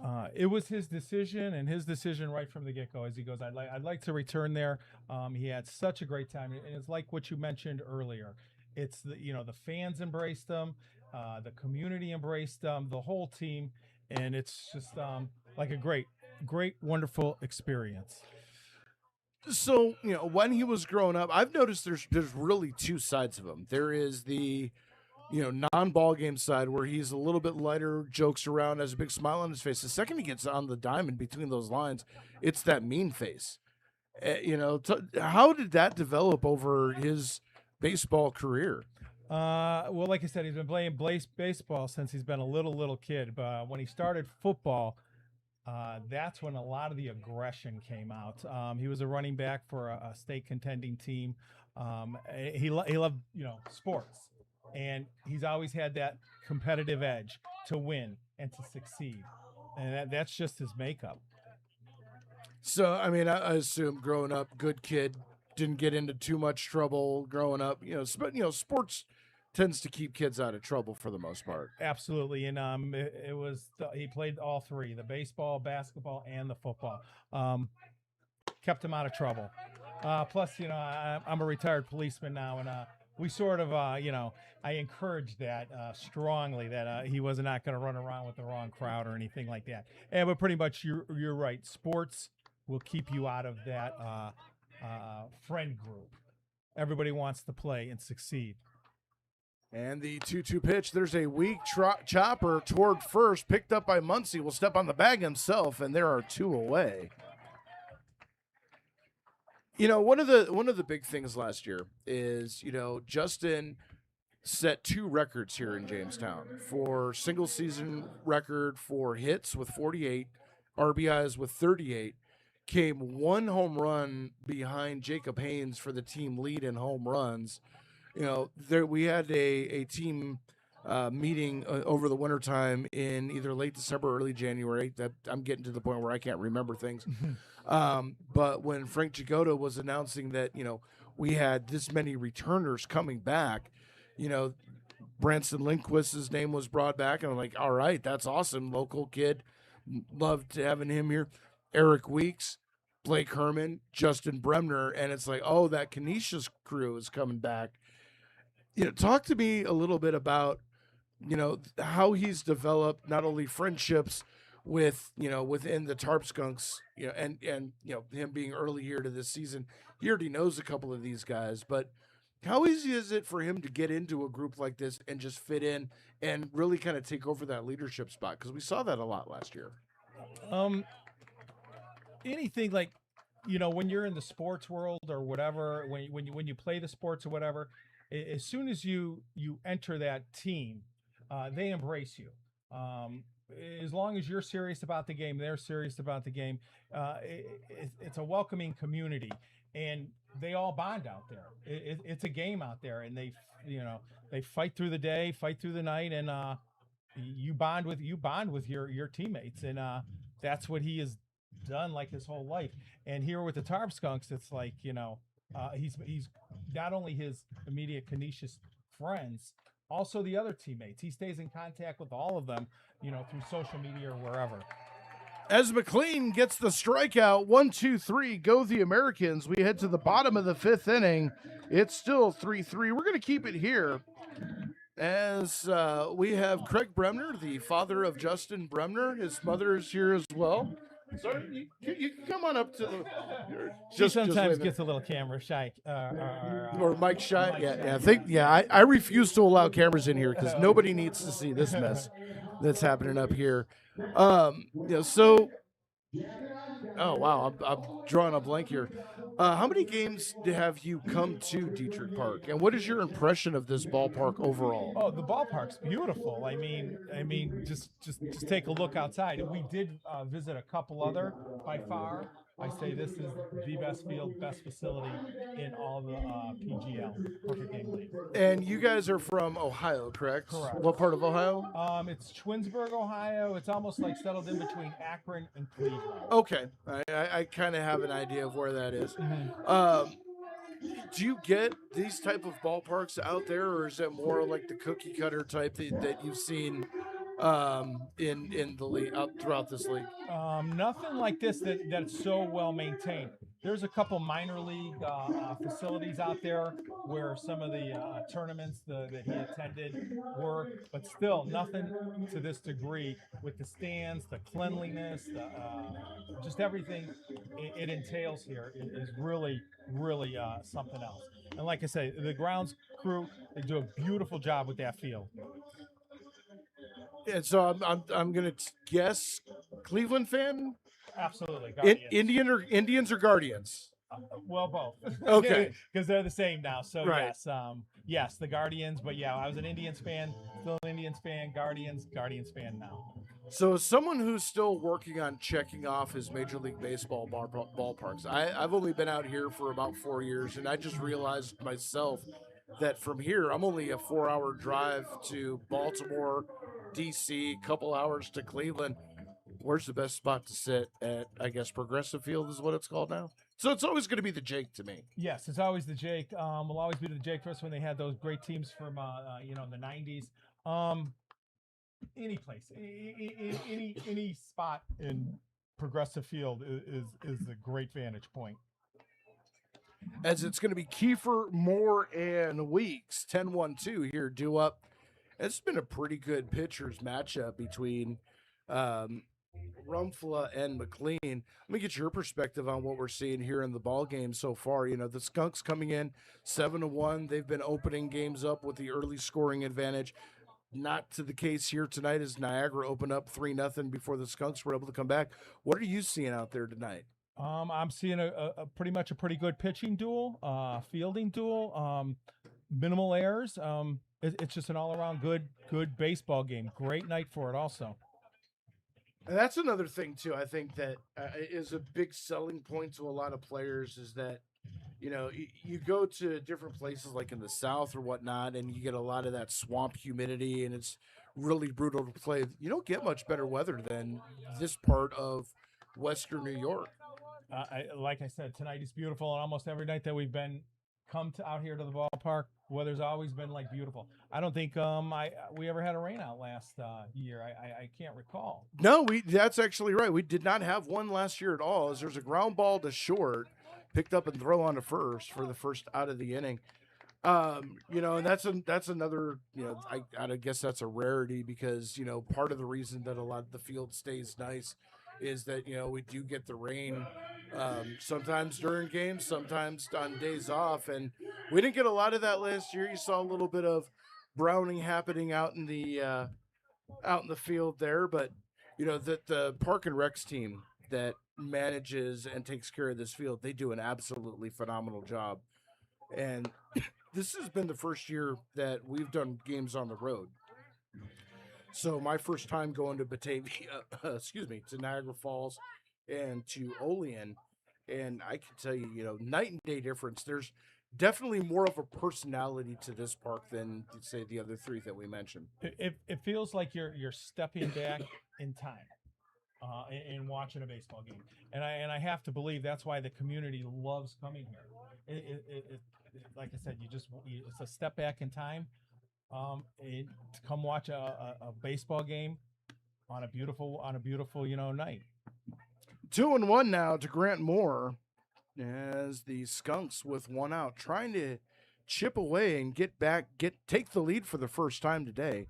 Tied up at 3 here, and the pitch. There's a ground ball to first. Easy play for Weiss. He'll take it to the bag himself. And there are 2 away. So how much longer are you going to be in town? Are you sticking around for a few days, or are you heading home soon? We came to yesterday's, and that was quite a sight with all the kids. But that has to be a lot of fun for the players, too. I mean, it was just packed with all the young kids, the young fans, the players signing autographs. I mean, that's a huge experience for these guys, too. So we're here for yesterday. We're going to probably head back tonight, and we're thinking about coming back this weekend. Oh, very nice. And, as Eric Weeks, very familiar with your son, stands in. How much have you gotten to know, Blake Herman and Eric Weeks? Eric a lot. Justin, they're both in the same program, accounting, at Canisius. So he's been friends with Eric since freshman year. Blake Herman, I believe last year was his first year or something. Mm-hmm. Haven't talked to him a lot like some of the other players, but yeah. But they all seem to gel very well. Yeah, I personally, I have enjoyed, talking to Justin, and I gotta say, I don't normally bring up my personal life, because no one cares. But everybody cares. I had surgery back in November, and Justin actually reached out to me and asked me how I was and wanted to make sure that I was all right. So I appreciated that. That's not something that normally comes my way. So those type of things I like to keep in my pocket. Say pop up. Foul territory, and the inning is over. Nothing doing for the Skunks. We go to the 6th. I want to thank Craig Brebner for joining us. Enjoyed having you here. I hope you enjoy the rest of your time here, and you're welcome up anytime. Hey, thank you so much. And like I said, you do a wonderful job up here. Everybody involved with the Tarp Skunks, hats off. Well, we thank you very much, and again, we hope we see you very soon. Thank you very much. All right, we go to the top of the 6th inning. It is still 3-3.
New pitcher for the Jamestown Tarp Skunks is number 10, Tino Musone. This will be his 3rd appearance. Comes in with a 2-0 record, 6.75 ERA in 4 innings. Gives up 2 hits, struck out 6, walked 3, and opponents hitting sub-2 and a whip of around 1. So he will come on and face. Who is he going to face?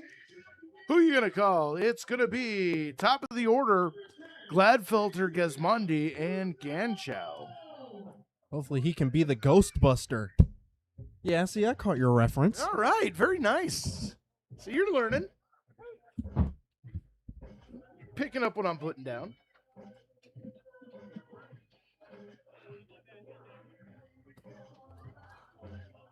Oops. So the line on McLean is going to be 5 innings, 3 runs, 6 hits. He struck out 5 on the day. And he'll walk out with a no decision.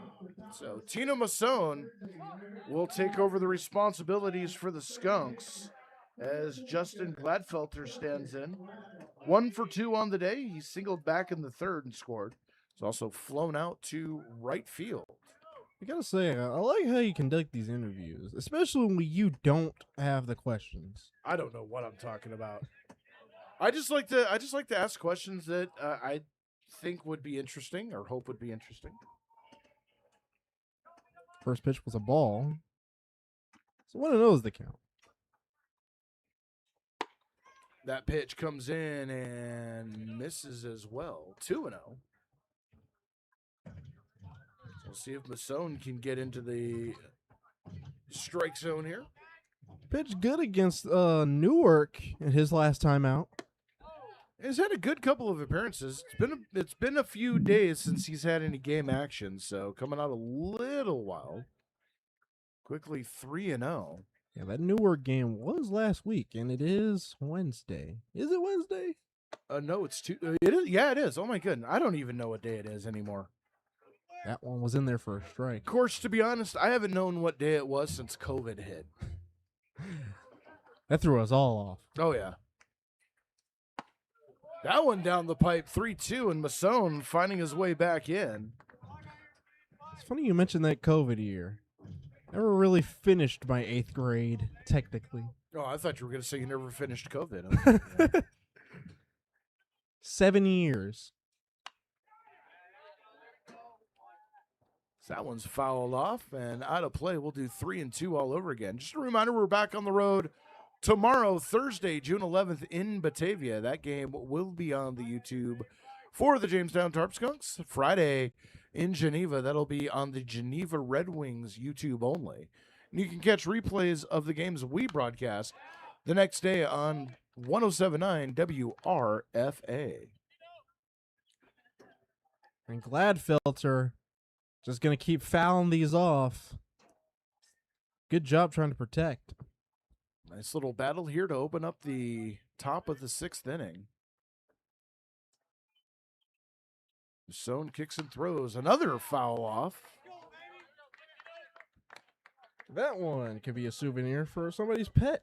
Yeah, you know, the Niagara Falls Americans, they've got a promotion going on for kids. You know, you get a foul ball, you take it to the snack bar and get a free drink. I was going to expose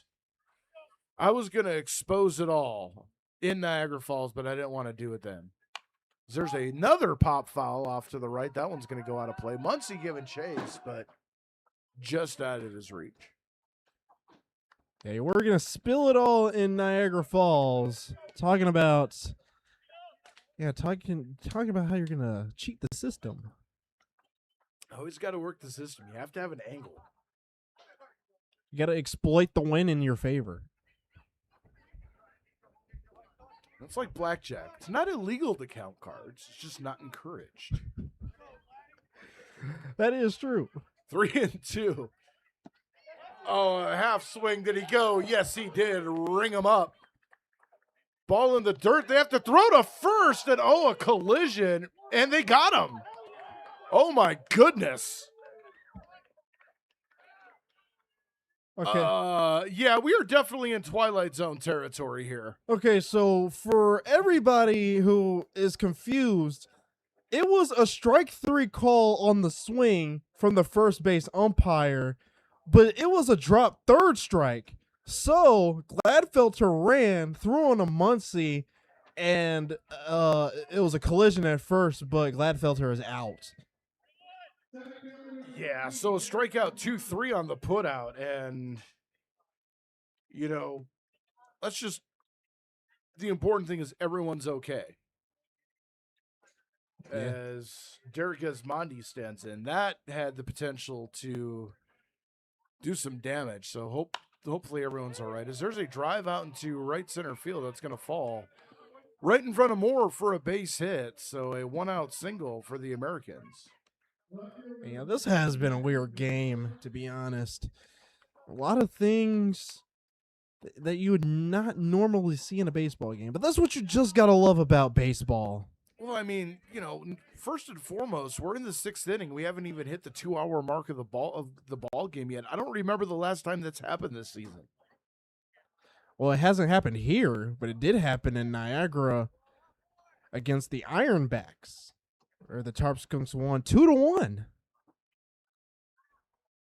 Looking to pick up their 8th win of the season, 8 wins in 9 games.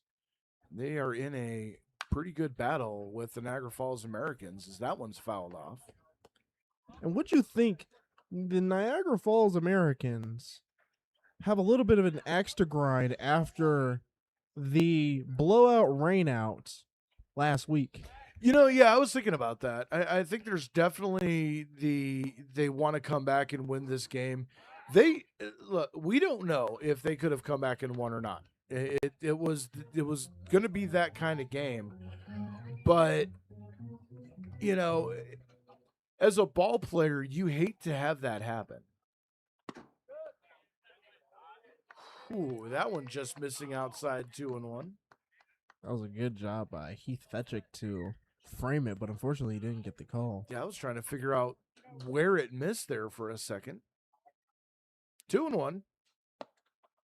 Snap back throw to first, and you've got to be kidding me. It's about as close of a play as it gets. He slid into the glove, and the field umpire.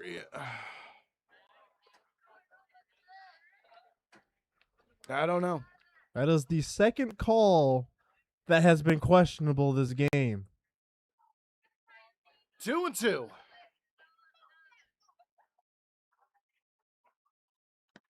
And the dirt fetching, thinking about it again as the count goes full 3-2. And I think this is one of those times where if you're Joe Rittebach, after this at bat, you have a meeting at the mound, and this has nothing to do with Tino Masson.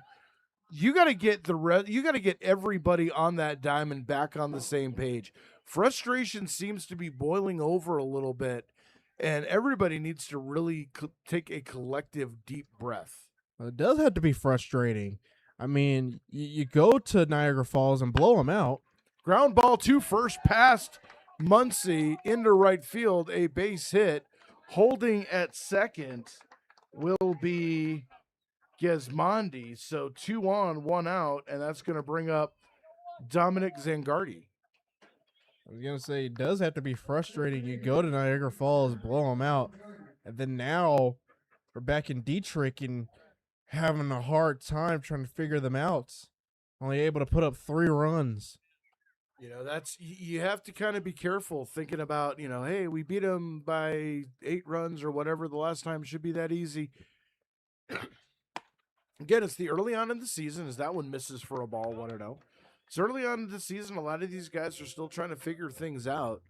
And, you would have thought the same thing with the way that the Tarp Skunks beat up on Olean the first 2 games of the season. But then game 3, Olean came into our park and shut us and mercied us 11-1. And we were able to get them back yesterday. Yeah, but I mean, it just goes to show that anything can happen here. There's a high fly ball out into center field, Moore tracking back on it, reaches up, makes the catch. Nice throw coming in, goes to Herman at third over the cutoff man Kiefer at short. And now there are 2 away. Well, that's going to take some pressure off of yes. Masson. Yeah, it's Masson. Keep forgetting he hasn't played that many. It's been a while since I've seen him. Well, you also still have McLean written on your board there. You didn't update your board. That is true. It was the interview. It kind of threw me off. Oh, yeah, it's all my fault. Blame it on Dre. I see how it is. As Yaniel Santos stands in, 2 on. 2 out here, top of the 6th inning in a very tight ball game. 3-3. Well, it's like what the grasshopper said in A Bug's Life. When you're the leader, it's always your fault. I'm joking. Wow. We're getting deep into it today. First pitch up high for a ball, 1-0. We usually don't get this deep into things until until there's like a 15-run lead difference. But hey, again, we're in the twilight zone tonight. It fits. A lot of weird stuff has been going on in this game. I can imagine people watching, listening to this on WRFA, and what are they talking about? That one on the outside corner for a strike, and it is 1-1. Yeah, I know some of them are thinking, what are they talking about? But that's the thing with baseball. You got to make things fun. You got to make this fun. Even though it is 3-3 or 3-3, you got to make the fun out of this. So now 1-1 the count to Santos. Runners take their lead. That one on the outside corner for a called strike, and it is 1-2. It's a good job by Fetchick framing that one and getting the called strike. So now 1-2. We'll see if Masson goes right at him or tries to get him to chase on something. Comes set, kicks and throws. That one in the dirt, breaking ball away. And that was the chase pitch that he wanted to throw, but Santos not biting. 2-2. Finally updated the whiteboard. There you go. And the pitch. Ooh, low and away, 3-2. And now Masson fighting his way back in, trying to get the Skunks into the dugout. And again, you got 3-2 with 2 outs. Just throw it past them and get out of this inning. So here we go, 3-2. Runners go. The pitch called. Strike 3. And the side is retired. No runs on 2 hits. 2 runners left. We go to the bottom of the 6th inning. It is 3-3.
Back here at Diethrick Park, let's get you caught up on some of the games happening around the rest of the Western PGCBL. Geneva Red Wings and the Auburn Doubleday is tied at 2. That one's in the bottom of the 4th inning. Batavia at Olean was postponed today due to potential thunderstorms in the area, so they will make that up as a doubleheader.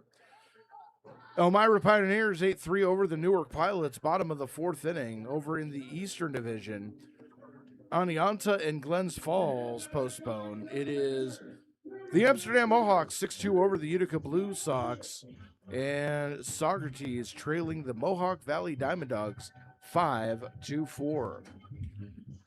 As coming up to the plate is going to be Heath Fetchick, followed by Fetchick, Herman, and Delanto. 3-4-5 due up in the first pitch. Taking on the inside corner for a strike, 0-1.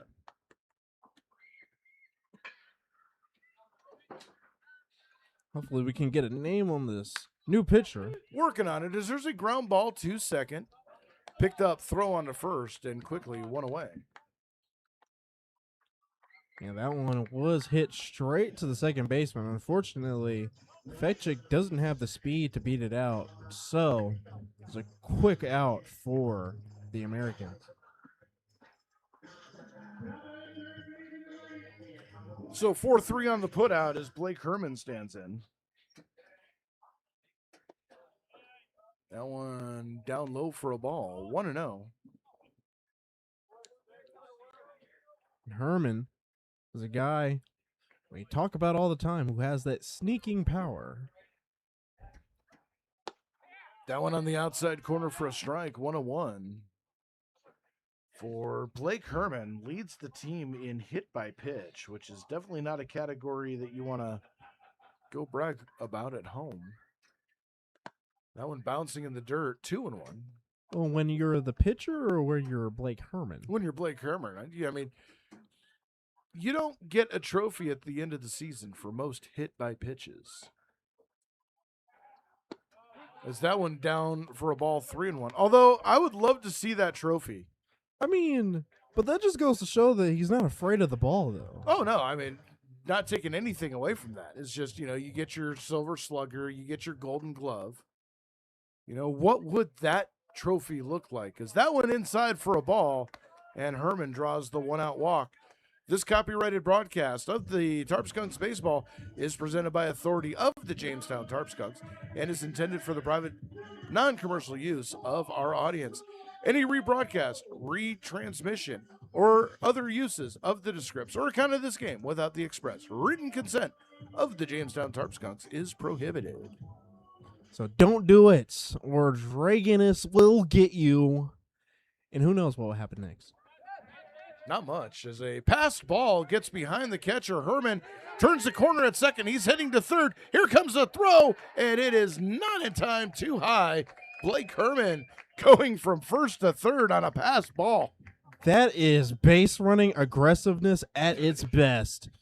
Able to stretch a pass ball. Usually that would just be one base, but he was able to stretch it out and get two. So Blake Herman taking this game basically into his own hands, putting himself 90 feet from scoring, as the next pitch taken for a strike to Paul Delanto. 1-1.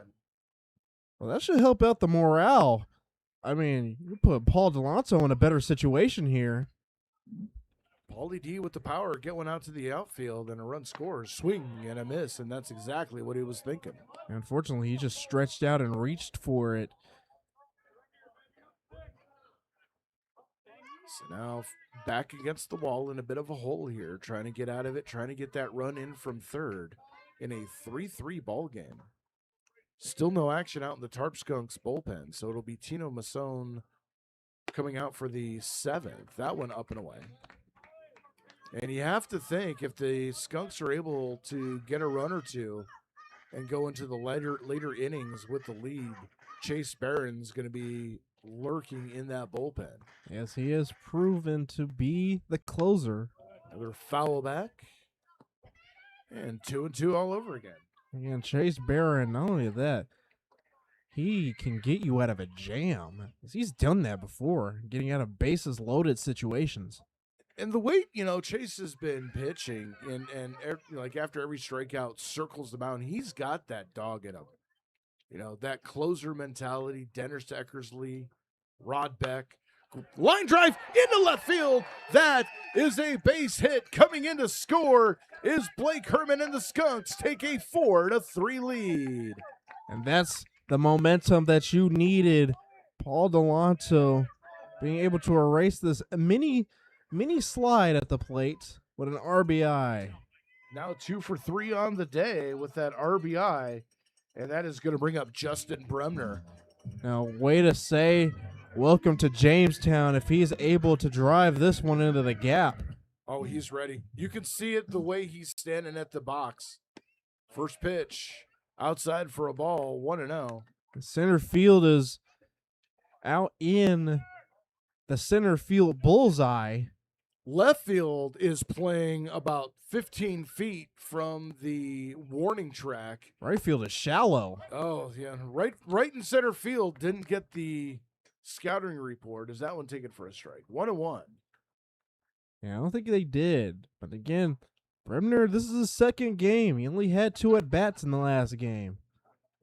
That's all he needs. 1-1, the pitch.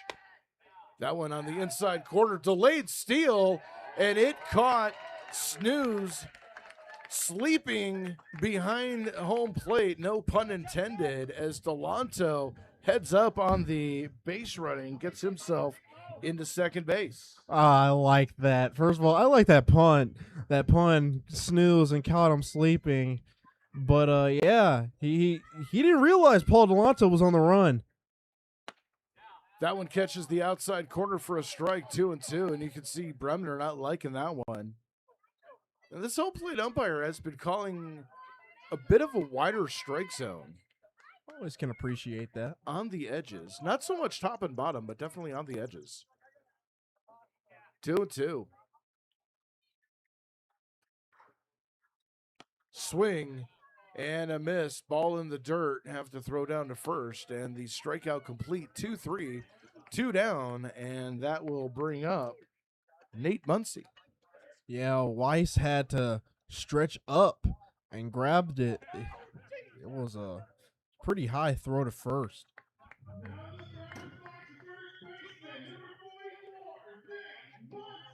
Muncy 0 for 1 today. He has grounded into a fielder's choice and walked. And he's still trying to erase this batting slump that he has started the season with. There's a ground ball up the middle, return to center off the pitcher's glove, picked up, throw on to first in time.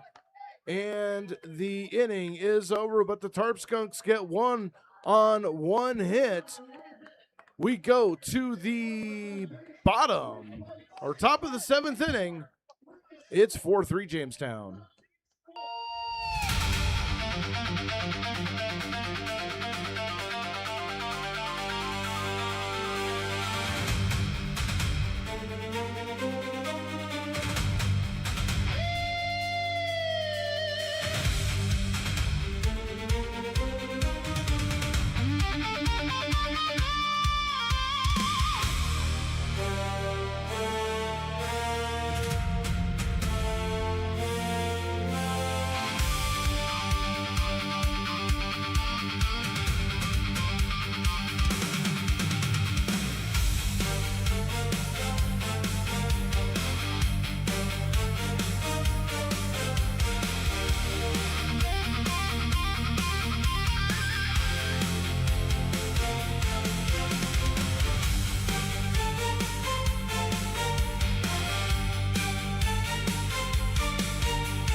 Back in a second. Top of the 7th inning, Tarp Skunks with a 4-3 lead as Tino Massone's back out on the mound for his second inning of work. He will face Weiss, Naylor, and Harris for the Niagara Falls Americans. And here to tell you about it, stepping back to the plate, it's Jalen Ferguson. Yes. You know, it's kind of weird that we're in the 7th inning and there is still a blue sky on top of us. It's weird we're in the 7th inning and it's only been 2 hours in the ball game. Yeah, that is pretty weird. That just reminds me of that great Golden Earring song from like late 70s, early 80s, Twilight Zone. And the show Twilight Zone. This is in case you didn't notice, we're in a Twilight Zone ball game. As that one misses for ball 1-0 to Weiss. And yes, this is a very Twilight Zone game. Just weird things happening all around. So 1-0, and that one's in the dirt for ball 2-1-0 to Weiss. Yeah, once that ball is in play, you never know what's going to happen. It's been pretty weird. Questionable plays, questionable calls. That one is away. 3-0.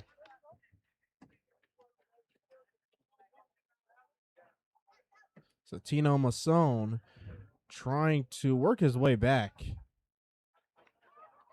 So 3-0. And that one's in there for a strike. 3-1. And Weiss thought that was ball 4. Yeah, he took a step before the call, but I don't. That one I wouldn't call showing up. That one misses inside for a ball. So Weiss gets on base via the base on balls, and that will bring on Naylor. Yeah, that was more on the umpire delayed call. Yeah. I'm noticing that this umpire has been having a few delayed calls on these strikes.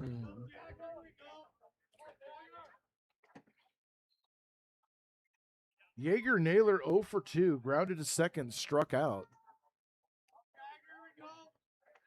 Snap throw to first, not in time. Skunks have already turned one double play here tonight. Now would be a great time to do a second. If there's anybody that I can rely on to turn a double play, it is the man, the myth, the legend, Tito Kiefer at short. So that one is hit, and a high pop-up. And Dumas makes the catch for the out. So 1 down and 1 left on. And we go to Harris. And you can, I don't know, is it me or can you smell some rain in the air? Yeah. Which is weird because there's nary a cloud in the sky. It is supposed to rain later tonight. But you can smell it. Maybe it's from earlier. Because it was raining a little bit from earlier. I don't know. It might actually be coming in. We just don't have it on the radar yet.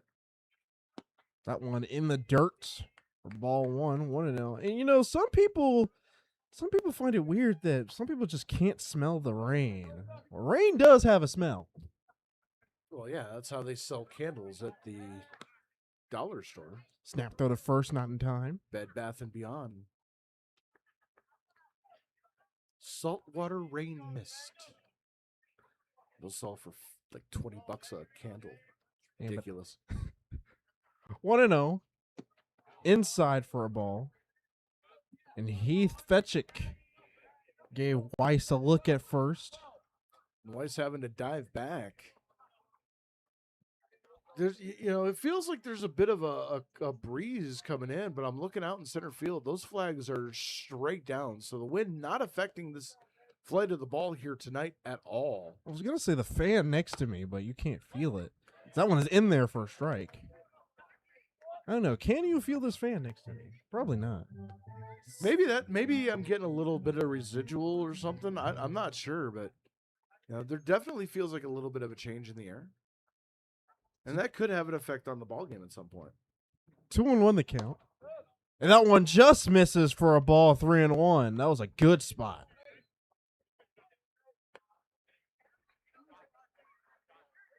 Masson shaking his head. He thought he had that. Now he's going to step off. And we're going to get a little bit of a meeting at the mound. And, we talked about it last inning, a little bit of the frustration bubbling up here. I think we're getting some of that here as well. Yeah, Joe Riedebach is coming up probably just to calm him down. Got one on. Got to fight back. Sometimes you're not going to get those calls. You just got to worry on the next pitch. In the meantime, still no action in either bullpen. As home plate umpire is going to break up the tea party and come over and talk to Coach Joe there for a moment. Ironic that they're playing the Freebird song for the Americans. So here we go, 3-1. Weiss at first. Harris up to bat. Then Stickler on deck. And he goes, hit and run, successful. But Harris gets out at first and advances Weiss. So that will bring up Stickler to the plate. So now 2 out. And the Skunks Might be able to get out of here. They need to avoid anything out to the outfield, base hit wise. They've been keeping it in front. A lot of their hits have been ground balls through the infield. So here comes the 0-0 pitch to Stickler. That one is in there for a strike. Good job by Fetchick to frame it. So now it is 0-1 the count. Stickler, who has singled back in the second and then grounded out to Muncie back in the fifth unassisted. Muncie has been getting some work at first base today. That one is, but that catches the zone for a strike. So now Tino is ahead in the count, 0-2. That was a sick off-speed pitch. Had the perfect fastball delivery, and that ball just tumbled out and crawled across the plate. Yeah, Stickler kept the bat on his shoulders. That one misses for a ball, 1-2.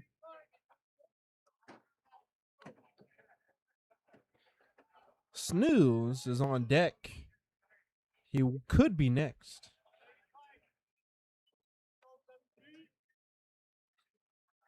So 1-2 in the dirt. Good job by Fetchick to keep it in front. So it's a 2-2 count to Stickler. You know, in the realm of horrible jokes, how awesome would it be if Snooze's walk-up song was that, System of a Down song, "Wake Up"? It's the first of the month. It's probably something like that. As that one is in there for strike 3. So with no hits, one left on, we go to the bottom of the 7th. It is 4-3.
Back here in the bottom of the 7th inning, the Jamestown Tarp Skunks holding on to a 4-3 lead. It will be 8, 9, 10, due up, Enders, Dumas, and Kiefer. And once again, here behind the microphone of choice, it is Jalen Ferguson. I'm starting to get used to this color commentary. You're doing good on the play-by-play, too, by the way. This is why this is pretty fun. This is not work. This is awesome. So here comes Jackson Enders. And right field playing very shallow. Second base is in the grass in the outfield. That one is in there for a strike. 0-1 is the count to Jackson Enders. Skunks would like to get another run or two as insurance. 1-run leads in this league. And that one, and the home plate umpire said he went around, so it is 0-2 the count. Tarp Skunks did win 2-1 in Niagara and 7-6 in Batavia. That one is hit. That one is driven out to right, and Harris makes the catch for the out. So that is allowed first out. Yeah, wow. Ender showing some power. I didn't know that he had. Took that one deep to right center field, and Harris able to snag it about 10, 15 feet in front of the warning track, but right in the section of the scoreboard that shows 8, 9, 10. So here comes Matthew Dumas. He watches the first pitch for a ball. And, you know, you said in the last at bat, you would like to get some more runners on. But one thing that this league has taught me is that no lead is safe.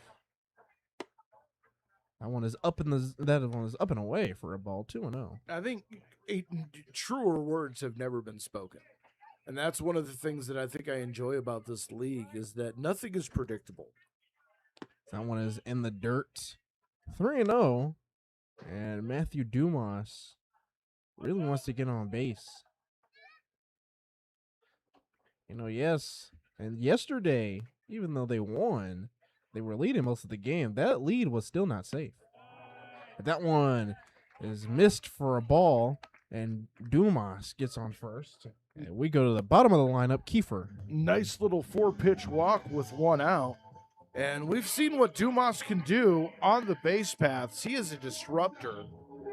We saw Blake Herman go from first to third on a pass ball. Dumas could do the exact same thing. I never really seen how short Dumas is. As an early break, and that was a free base. Wow.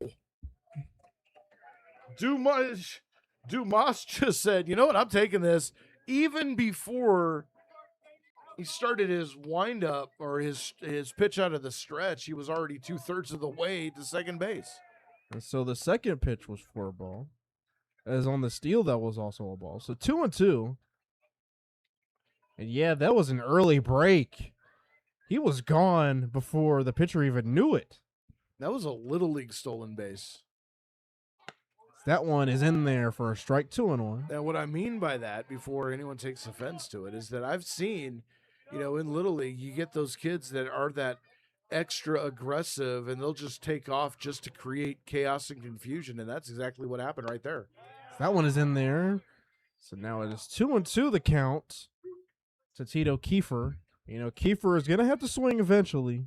That was a nice breaking ball on the inside corner, but now with 2 strikes, he's going to have to shorten up and protect. And another steal. Dumas throw to third, and he's safe. So good job by Dumas stealing 2 bases, and you put Kiefer in a good position as you got our base runner 90 feet away from the home plate. Full count, 1 out, Dumas at third stolen bag of the day. And that one misses. That was pretty close. Kiefer wanted to swing but held back. So he gets a base, and now it is runners at first and third. We go back to the top of the lineup. It is Grant Moore. And that may be best case scenario for the Americans. That does open up the possibility of a double play, but there's a lot of speed out there. It would have to be a perfect scenario. If there's anybody who can swing one and drive, it is Grant Moore as he watches the first pitch or strike. It is 0-1. Correct me if I'm wrong, but I feel like Grant Moore does better when he's behind in the count. Seems to be. That seems to be his MO. And early in a run or steal, and Tito Kiefer advances to second. So now Grant Moore is in a great position with 2 in scoring position and 1 out. And Kiefer doing a great job stealing second eliminates the double play possibility, and now the Americans have to play in on the infield. That means Grant Moore is going to have to drive it. And that one misses pretty close. And now the count is 2-1. 2-1? 1-2. 1-2. Last time the infield had to play in, Skunks poked one over the third baseman's head for a run. So we'll see what can happen here. But Grant Moore showed he can do that too, as that one is fouled down the right field line. He saw that one all the way in just a little early on that one. Yeah, unfortunately, he also got on top of that one, too. That was in the dirt. So 1-2 to Grantmore. Dumas at third, Kiefer at second, and the infield is playing in, trying to protect. Base hit scores a run, maybe two. That one is in the dirt. Good job by Snooze to keep it in front. It is now a 2-2 count to Grantmore.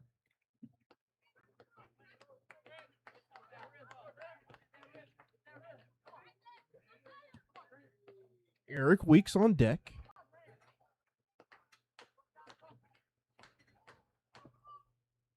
That one is hit out to center field, and he makes the catch, and here comes Dumas and Kiefer. Dumas tags up and scores, and Kiefer goes on the third. It is an RBI fly ball out, and that will bring up Eric Weeks. That was a great job by Grant Moore, driving that out in the center field, staying with it, getting the sacrifice fly, and the Skunks get the insurance run.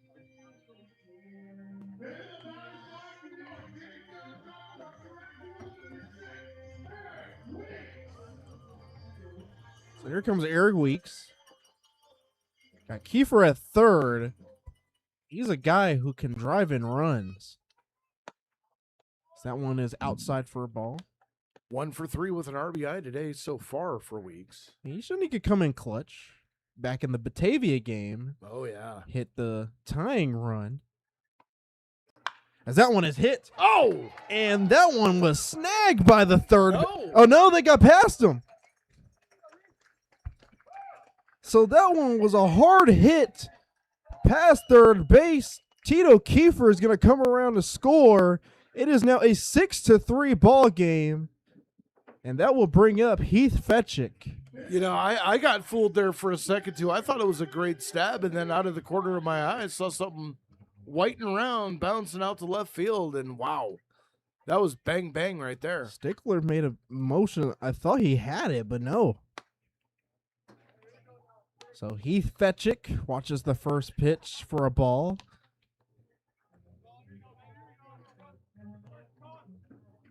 Second RBI for Weeks tonight. Same spot, too. That one is in there for a strike, 1-1. Again, Eric Weeks has shown to be very clutch in these moments in tight ball games. As there is action in the Americans bullpen. Nothing doing over in the Skunks pen. And he held up.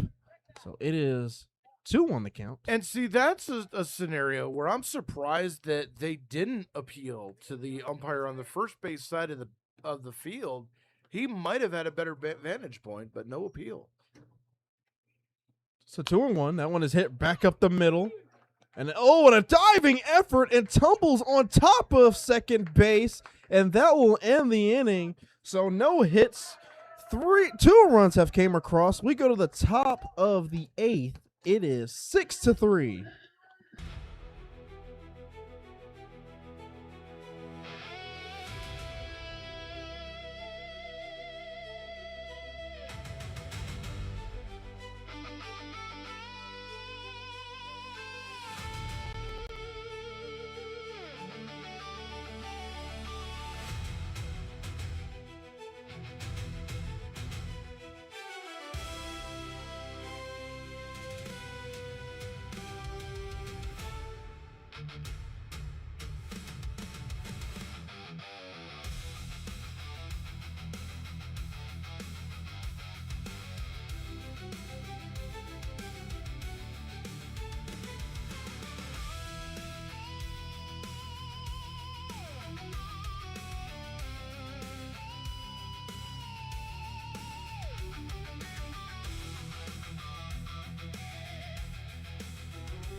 Best we've ever had.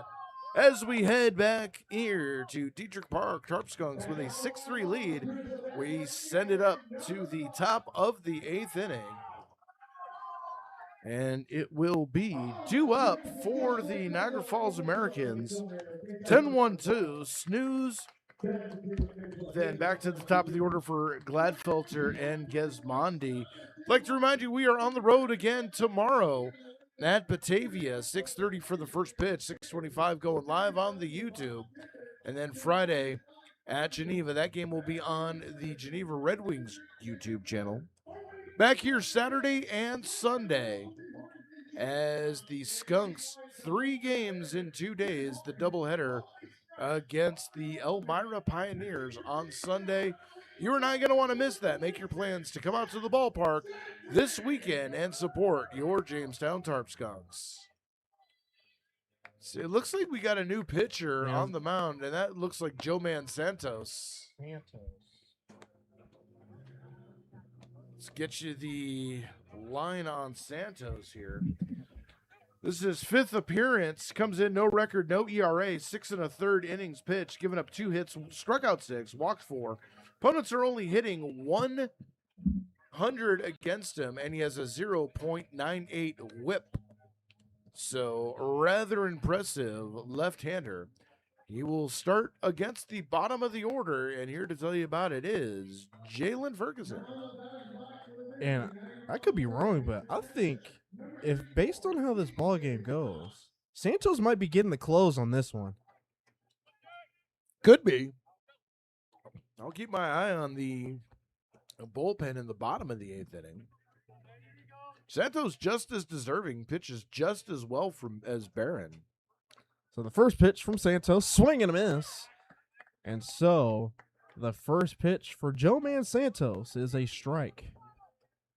He definitely, I love his energy. He's one of my favorite players, just walking around the clubhouse and around the field during the games. You don't even really need to talk to him. You can just feel that positive energy flowing off of him. That one was in the dirt. And yeah, there's a lot of these players like that. Of course, we talked about Brebner, Grant Moore. That one is in there for a strike, and Santos is ahead 1-2. You know, Blake Herman, he could be like that at times. Was able to talk to Muncie. Muncie's a good guy. My problem is I still have issues with facial recognition in some way, shape, or form.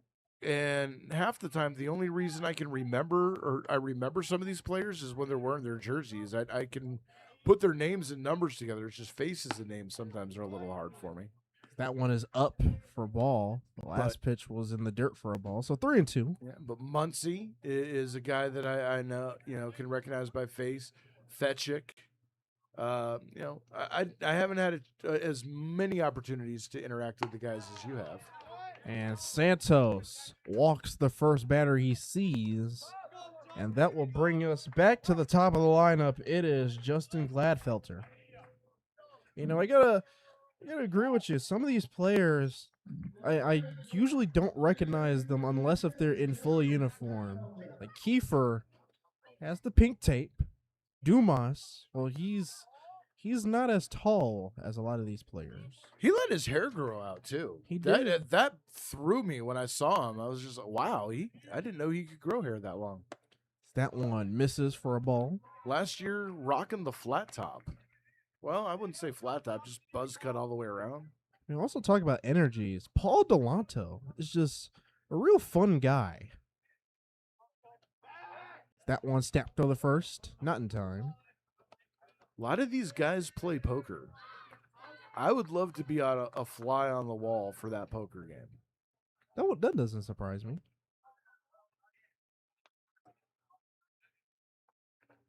So 1-0 to Gladfelter. That one is in there for a strike. 1-1. I'm starting to smell that rain, but like you said, it is barely any clouds out here. I know it's supposed to rain later, but by the time that rains, the game is going to be over. Maybe they turned the sprinkler system on in the park by the parking lot. That one is hit fouled into the Americans' bullpen. Because we're definitely getting some sort of marine layer feel, and now I feel that cool breeze coming in again, and it is definitely not the fan. I feel it a little bit. I can see what you're talking about. A little bit to my right. So 1-2 to Gladfelter. And fouled. I do want to apologize on that motorcycle. Oh, why? Oh, that's a hardly at least a 750 cc. If that doesn't say America, I don't know what does. Well, Jamestown. Well, that would be ironic. Jamestown is going up against the Americans. That one is in the dirt. And Kiefer keeps it in front. So 2-2 is the count. You know, the motorcycle slowed down, tried to see what the score was, and then came and just left. Can't blame him. But, you know, buy a ticket and have a seat. That one is hit back up the middle. Good diving effort by Enders. And so now we have 2 on base. That will bring up Derek Gismondi.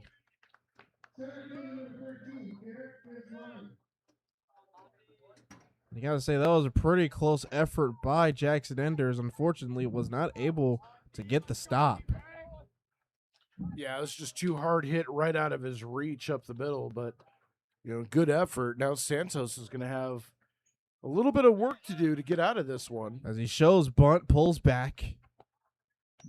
And that will be ball 1 against Santos. But he has shown to get out of a jam. He's done that in Olean. He's done that before. So 1-0 to Gismondi. And a bunt, good bunt. Throws on the first. And he's out. Wow. So good job by Enders to cover it. Enders a little bit late on that wheel play, but thankfully was able to get over there. Now just 1 out. But that could have been disastrous if Enders hadn't been able to make it to the bag. Now we get into the hard lineup. Matthew Ganschow. As Ganschow has a good opportunity with 2 in scoring position and 1 out. Santos is going to have to get out of this jam. The first pitch is in the dirt for ball 1. And now those insurance runs that came in the bottom of the 7th inning, really glaringly important here. That one is hit out to center. Grant Moore on his horse. And he makes the catch. But tagging is the runner from third. And so now it is a 6-4 ball game. Yeah, Moore had to go a long way for that. And if it wasn't for his speed, there would still be Niagara Falls Americans running around the bases right now. Good job. Not only to run that down and snag it, but to keep the runner at second from advancing to third. And like you said, the speed from Grant Moore being able to hole it in, I thought that was going to be over his head. That one. First pitch of the at-bat is a ball, 1-0 to Dominic Zangardi.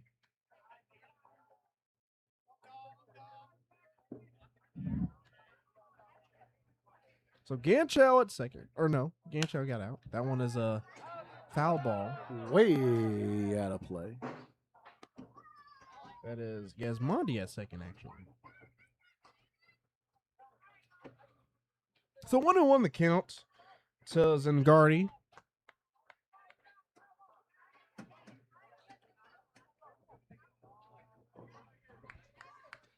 And Santos choosing his pitch wisely on the 1-1. No, watch the runner at second. He wasn't paying attention. Fetchik had to stand up and point him out.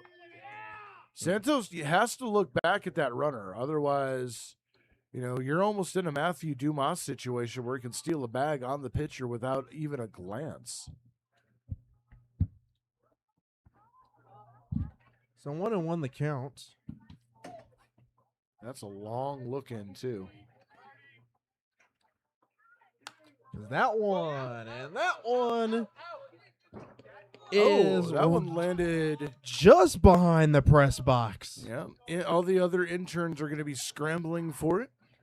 Maybe you could beat them out. No, I already got a ball. I don't need another one. Yeah, we both did get balls.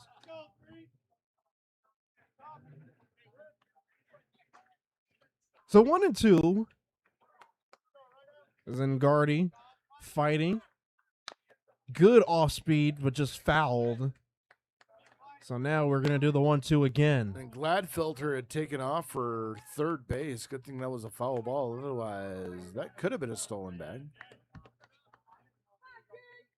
And again, Santos hasn't really checked the runner at second to look him back. He's just more focused on the task at hand, and that is getting the guy at the plate out. So again, having a step off. And again, he's picking his pitches wisely.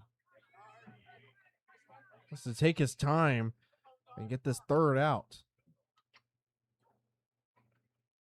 And that one is hit. Grant Moore coming in. Oh, Dumas. But Kiefer is the one to make the catch. And that one will end the inning. So with 2 hits, 1 run comes across the score, and 1 left on. We go to the bottom of the 8th. It is a 6-4 ball game.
Bottom of the 8th inning, here at Diethrick Park, Tarp Skunks over the Niagara Falls Americans by a score of 6-4.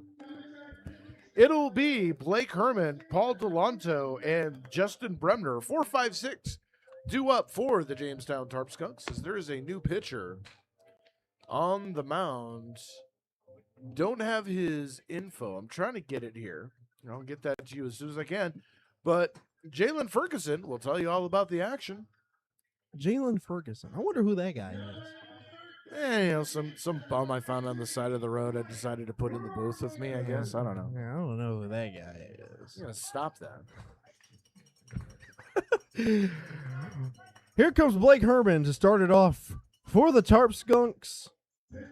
And hopefully they can put this game out of reach. Your new Americans pitcher is Porter Slattery. So now we have a name to go along with it. Porter Slattery. Comes in with a 9 ERA. Sounds like a sandwich at Applebee's. Dude, extra bacon? That one is in there for a strike. Ham, extra bacon with, I'm going to go say maybe Monterey Jack cheese and a ranch sauce. The fact that you said everything on it is amazing. I just riff. That's what I do. It sounds like a porterhouse steak. That one is fouled behind the plates, and Blake Herman finds himself quickly behind 0-2. I wouldn't be mad at that either. Because it's Porter Slattery. So I think of a porterhouse steak on a slab. Yeah, you said sandwich, all right? I'm just going with what you gave me here. As the third pitch is 1-2. I'm thinking a bunch of things with his name. You better behave, otherwise I'm going to put you back in that cardboard box I found you under I-95. Come on now. I-95. 1-2 to Blake Herman. Swing and a miss, and just like that, Blake Herman is down, and I know for a fact he's not happy. No, not happy at all, but it is part of the game. He sits down. He's had a decent game today, so nothing really to shake his head about. Yeah, but it's Blake. That's true. So we go to Paul Delanto. He was able to turn around his mini batting slump. Just a mini one. He's 2 for 3 with a couple of singles and a strikeout.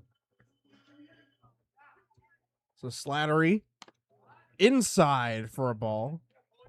And I'm just noticing he throws sidearm. Mm-hmm. Could that be a little bit of a difficulty when you're at bat? Oh, yeah, for sure. And the fact that he's slinging it sidearm from the left-hand side as a right-handed hitter, that angle, first of all, that ball's going to be hidden extremely well coming out of his hand. That one is fouled. And, his windup kind of reminds me of Chris Sale, how he stretches out his whole leg. I can see that. That makes sense.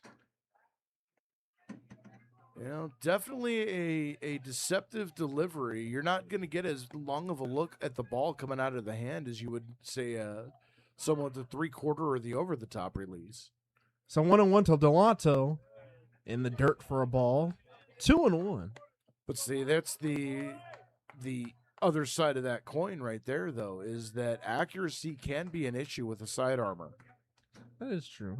A lot of things will tail away from the dominant hand, so.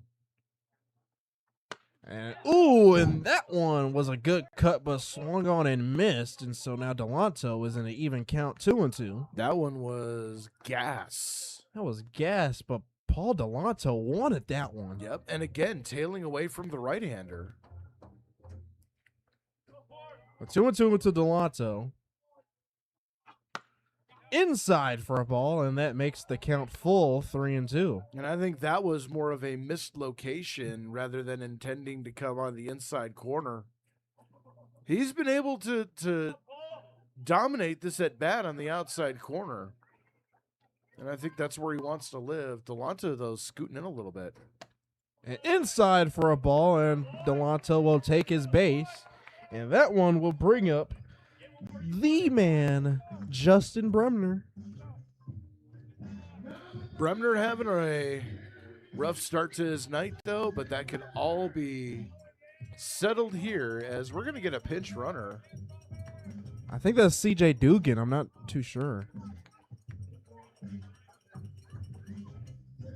That's a number I don't recognize. You got the pink tape. It could be C.J. Dugan. I don't know. Or that could be Caleb Jordan. Looked like it was single digits, though. Not sure. I don't know. I'll check the stat line and see if I can get the update when they update the PGCBL website. Justin Bremner. That one is inside for a ball. 1-0. I don't know. It could be C.J. Dugan or could be Caleb Jordan. I'm not too sure. I'm looking at his height. I'm having a hard time telling. As that one is hit, and that one is in for a base hit. So now the Tarp Skunks have 2 on, with 1 out, and that's going to bring up Nate Muncy. And Justin Bremner, welcome back to Jamestown. You got yourself your first hit of the season here at home.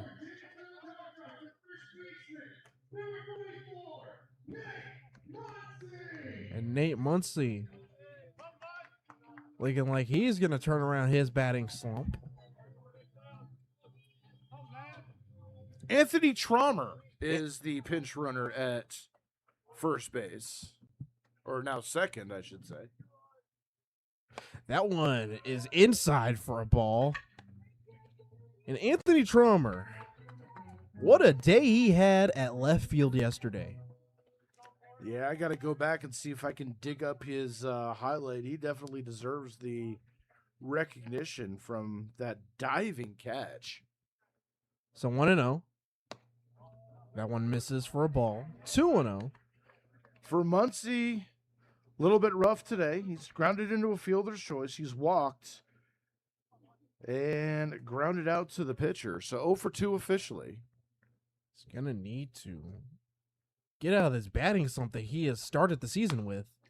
That one misses. 3-0.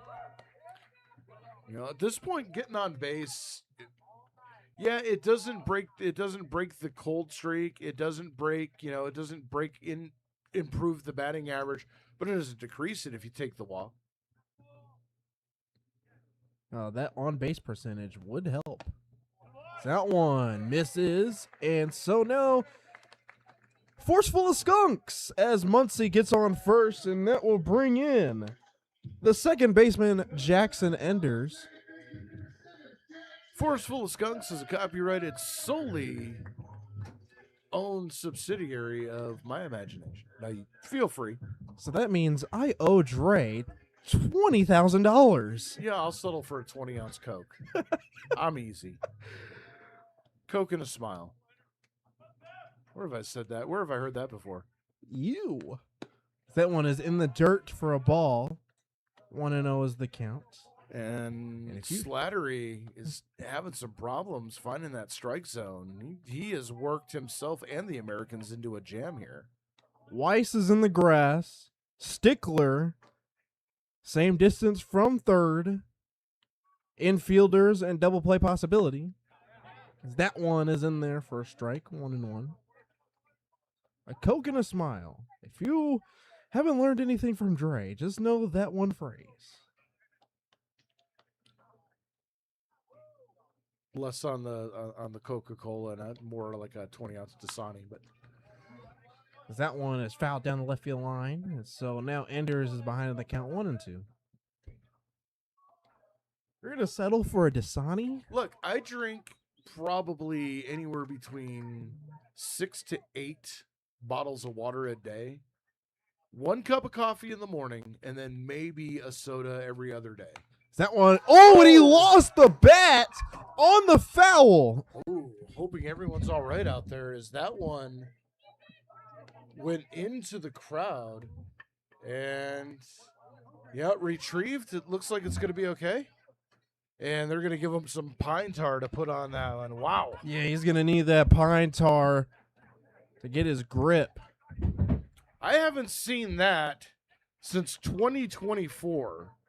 We had a catcher by the name of Noah Brooks who set a rather unusual record.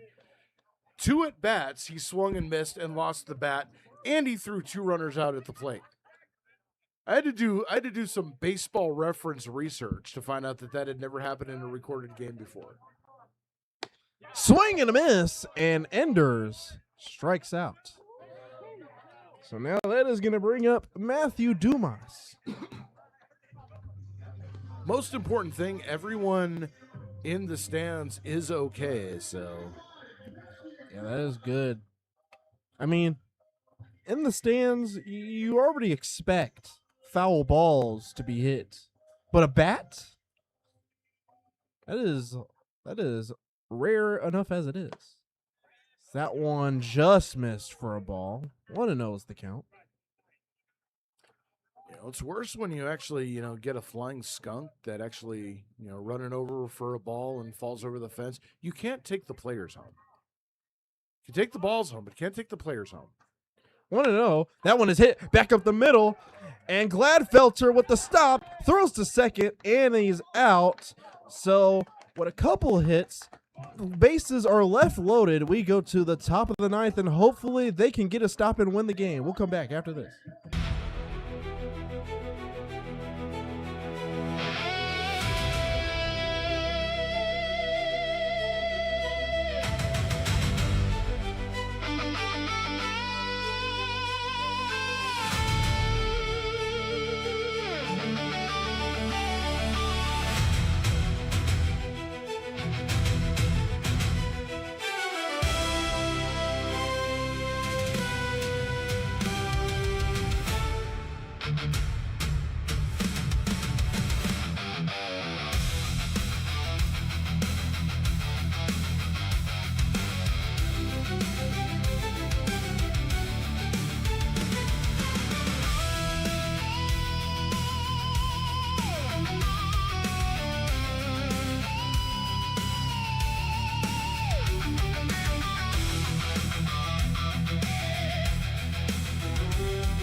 Going to the top of the 9th inning, and I've got some bad news for the Niagara Falls Americans. All business, Chase Barron on the mound for the Tarp Skunks. What seems to be now dedicated closer making his 4th appearance, coming in with a 1-0 record, 0 ERA in 6 innings pitched. He's given up 1 hit, struck out 11 against 2 walks. Opponents hitting 143 against him, and he's got a whip of 0.55. That is amazing. Absolutely incredible. We'll see if he can shut it down. It's going to be 5-6-7 due up for the Americans. Yaniel Santos. And the first pitch comes in and it hits him. Hit him on the elbow pad. Yeah, stone cold take.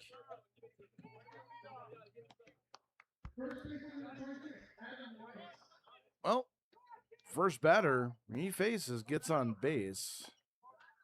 And that's going to bring up Adam Weiss. If anybody in the bullpen who deserves a walk-up song, it is Chase. What would you give him as a walk-up song? It depends. Do you want a theme song, like a wrestling theme song? I don't. Whatever, whatever you think fits it. That's what we're asking for. Baron. I have to come up. I have to think of that. I've got one perfectly in my head. Let us hear it. Hell's Bells, AC/DC. The old Trevor Hoffman. Ooh. That one foul, and hopefully everyone's all right there. That left the bat so fast I didn't even see what happened. Yeah, that one. And luckily that hit the cage right in front of the dugout. That didn't hit anybody. Whew. But again, that was fast. I didn't even see the ball leave. Well, that'll wake you up in the morning or in the top of the 9th inning, whichever comes first. That one on the outside corner, quickly 1-2 to Santos. Or make that Weiss. You know, this is the first game that I've seen the Tarp Skunks have more hits than they do runs. Barron looks in. Swing and a miss. And Chase Barron doing Chase Barron things, strikes out Weiss for the first out of the inning. That's what Chase does. Carries the momentum, but also he can get out of a jam. Not saying that he's going to get into one, but he is fearless on the mound. Jaeger Naylor standing in, and yeah, Chase Barron pretty much controls his own destiny when he gets out on there on the bump. 6-7-0 for the Skunks, 4-9-1 as there's a chopper toward the left side, picked up by Enders, flips over to Barron covering 2 away here in the 9th inning. And that one was good by Enders. That's one thing by Enders. He is able to cover a lot of ground and make a stop there. That was a pretty tough play. And so now it's going to come down to David Harris, the Americans' right fielder. 0 for 3 on the day. Well, 0 for 2. You got a sacrifice fly back in the 2nd inning. Then grounded to first and struck out looking. And the first pitch is fouled right back. Oh, I just realized he's a left-hander. That makes us a target for those foul balls. 0-1. It does. If one comes up here, I'm using you as a human shield. It came up here yesterday. It hit the window right next to us. As the American team is in the left of us. Hopefully they're okay. Fouled off again, getting closer quickly. 0-2, and the Americans are down to their final strike. As the Jamestown Tarp Skunks, 1 strike away from going 8-1 on this early season. That's a 6-game winning streak. And the pitch fouled off. Nice job to stay alive by Harris. And this team can make some noise. Bit of a sparse crowd here tonight, but they have made themselves known. And now Barron bearing down, looking in, getting his sign, coming set. Kicks and throws. That one just missed for a ball. 1-2. Fetchick popped up and was ready to celebrate. Thought that one was in, but just missing. And Chase Barron can throw heat. That's why they've been fouling these off. Having some bad timing with his pitches. 1-2. That one missing low. 2-2. No doubt about that one out of the zone. I have to ask the other interns on how fast he's pitching, because it has to be MLB level speed. So here we go now. 2-2.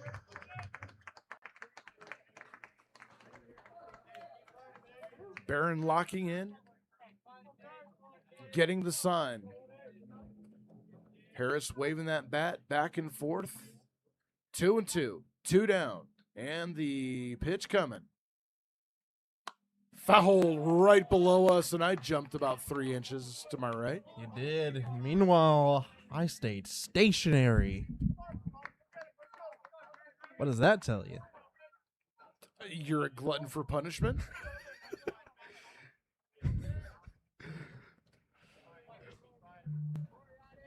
So here we go. 2-2 yet again. Good battle by Harris. The pitch. Breaking ball gets away from Fetchick.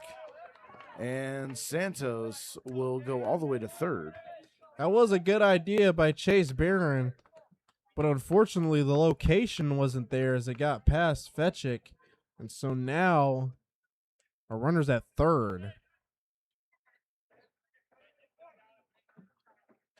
And I think for Barron, that might take a little bit of a pressure off. He doesn't have to worry about the runner at third now. Just bear down for this last strike. And the pitch. Line foul. Down the left field line. It's still 3-2. You know, and I gotta say though, Chase Barron, with the speed that he's at, it's been really hard to hit. He has one of the hardest throws to hit. I would love to get a gun on him and see what he's tossing at. I'd guess probably close to mid-90s, as that one's fouled back. Low to mid-90s? And Stickler, no, that's not Stickler. No, it's still Harris. Stickler on deck. Yeah, Harris is not backing down with the game on the line here. Love to see it. This game has been a lot of battles between the pitchers and the hitters, and it's very appropriate. It comes down to this. Fouled back again. Man, and how many pitches is this at bat? I'm looking at Barron. Barron is upset. I think that's 10 at this point. Delanto has the most I've seen.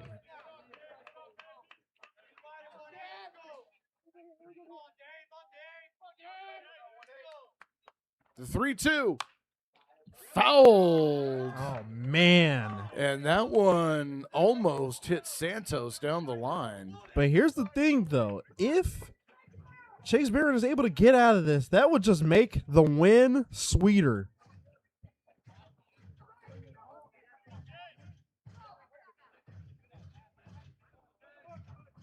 So here we go again. Saying yes to the pitch. Whatever it is, he's going to throw it. 3-2.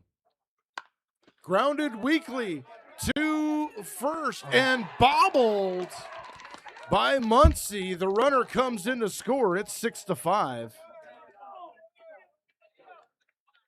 And you know, Barron wanted to grab the ball on the way to first. Muncie bobbled it.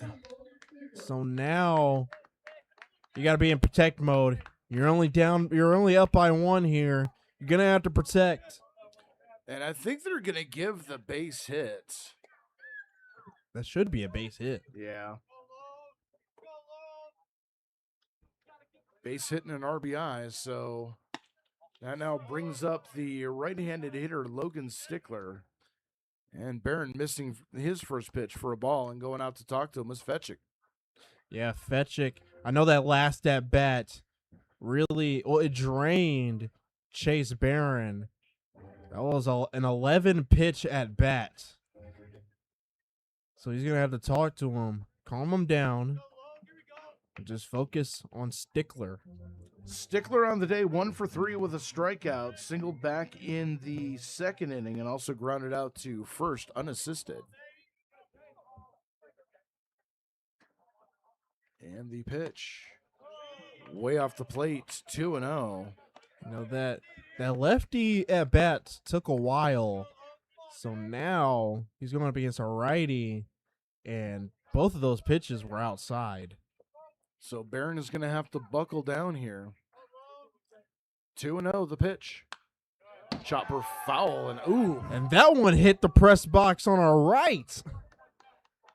And the ball bounced almost all the way back to Barron on the pitching mound. That just goes to show you how fast Barron is throwing. It came off the bat pretty hard.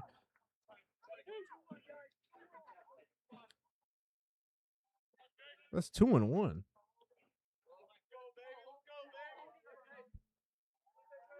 Runner takes his lead off first. The pitch. Up high, in and out of the glove of Fetchick, 3-1. Barron is gonna have to calm down here.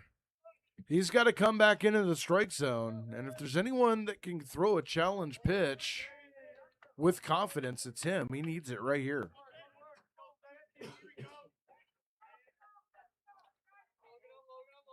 The 3-1 in the dirt, gets behind Fetchick, ball 4. And now runners at first and second with 2 out.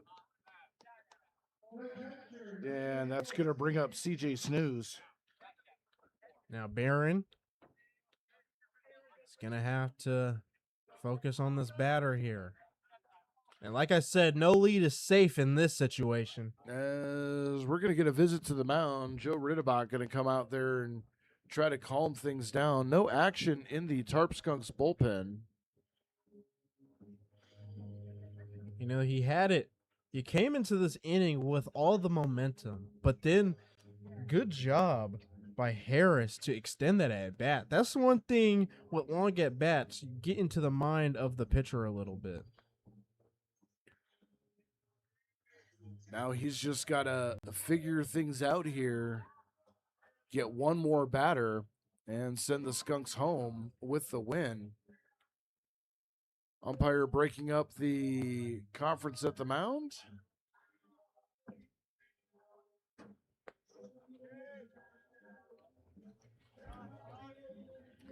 For Snooze, 0 for 2 today. He struck out twice, walked and scored back in the 8th inning.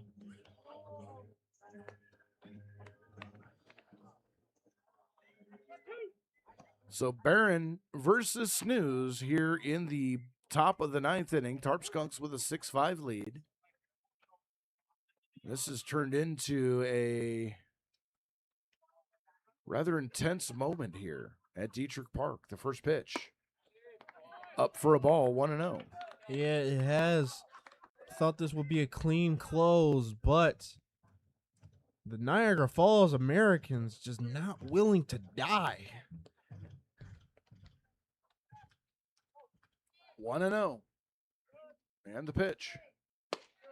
Fastball right down the pipe for a strike, 1-1. Like he's found it now. Found that spot. Let's see if he can find 2 more of them here. There's usually that one spot that you need. It changes everything. Swing and a miss. And it's 1-2. Everybody, I can hear it. Everybody on their feet for this next pitch.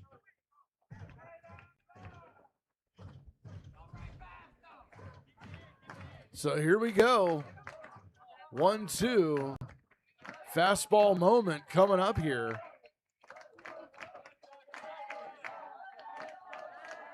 You can hear the crowd getting into it here as Snooze steps out. Here he goes. This is it right here. 1-2. Does he extend the at-bats? The pitch. Just missing outside and low. 2-2. I thought that was it. Just too low. Bit off the edge on the outside. So 2-2 now. 2 outs. Here we go again. Called! Strike 3! Chase Barron strikes out Snooze, and the ball game is over. The Jamestown Tarp Skunks beat the Niagara Falls Americans by a final score of 6-5. They improved their record to a franchise best start, 8-1. Niagara Falls falls to 1-4. And Jalen, who do you got in mind for your most valuable stinker? See, this is hard, but I got to give it to Chase Barron on this close. He got himself in the jam and is able to get himself out of it. I got to say, this one's going to go to Chase Barron. I don't know. Who do you have? I've got Heath Fetchick because when the Tarp Skunks were down 3-0, it was him that brought in the first 2 Tarp Skunk runs back in the 3rd inning. That reset the momentum of the game. Plus, he did a tremendous job behind the dish managing all the Tarp Skunks pitching today. Yeah, he did an outstanding job, but I can also put an honorable mention to Eric Weeks on being able to put that 2 in the 7th inning. I'm also going to throw out an honorable mention myself to Paul Delanto, who had that RBI base hit back in the 6th to give the Tarp Skunks the lead. Skunks are on the road tomorrow in Batavia, 6:25. We go live, and at 6:30 is first pitch. And then Friday in Geneva. We'll be back here on Saturday for more Jamestown Tarp Skunks baseball. For Jalen Ferguson, I'm Dre Guinness. Thanking everybody for joining us. And until next time, good night, everybody.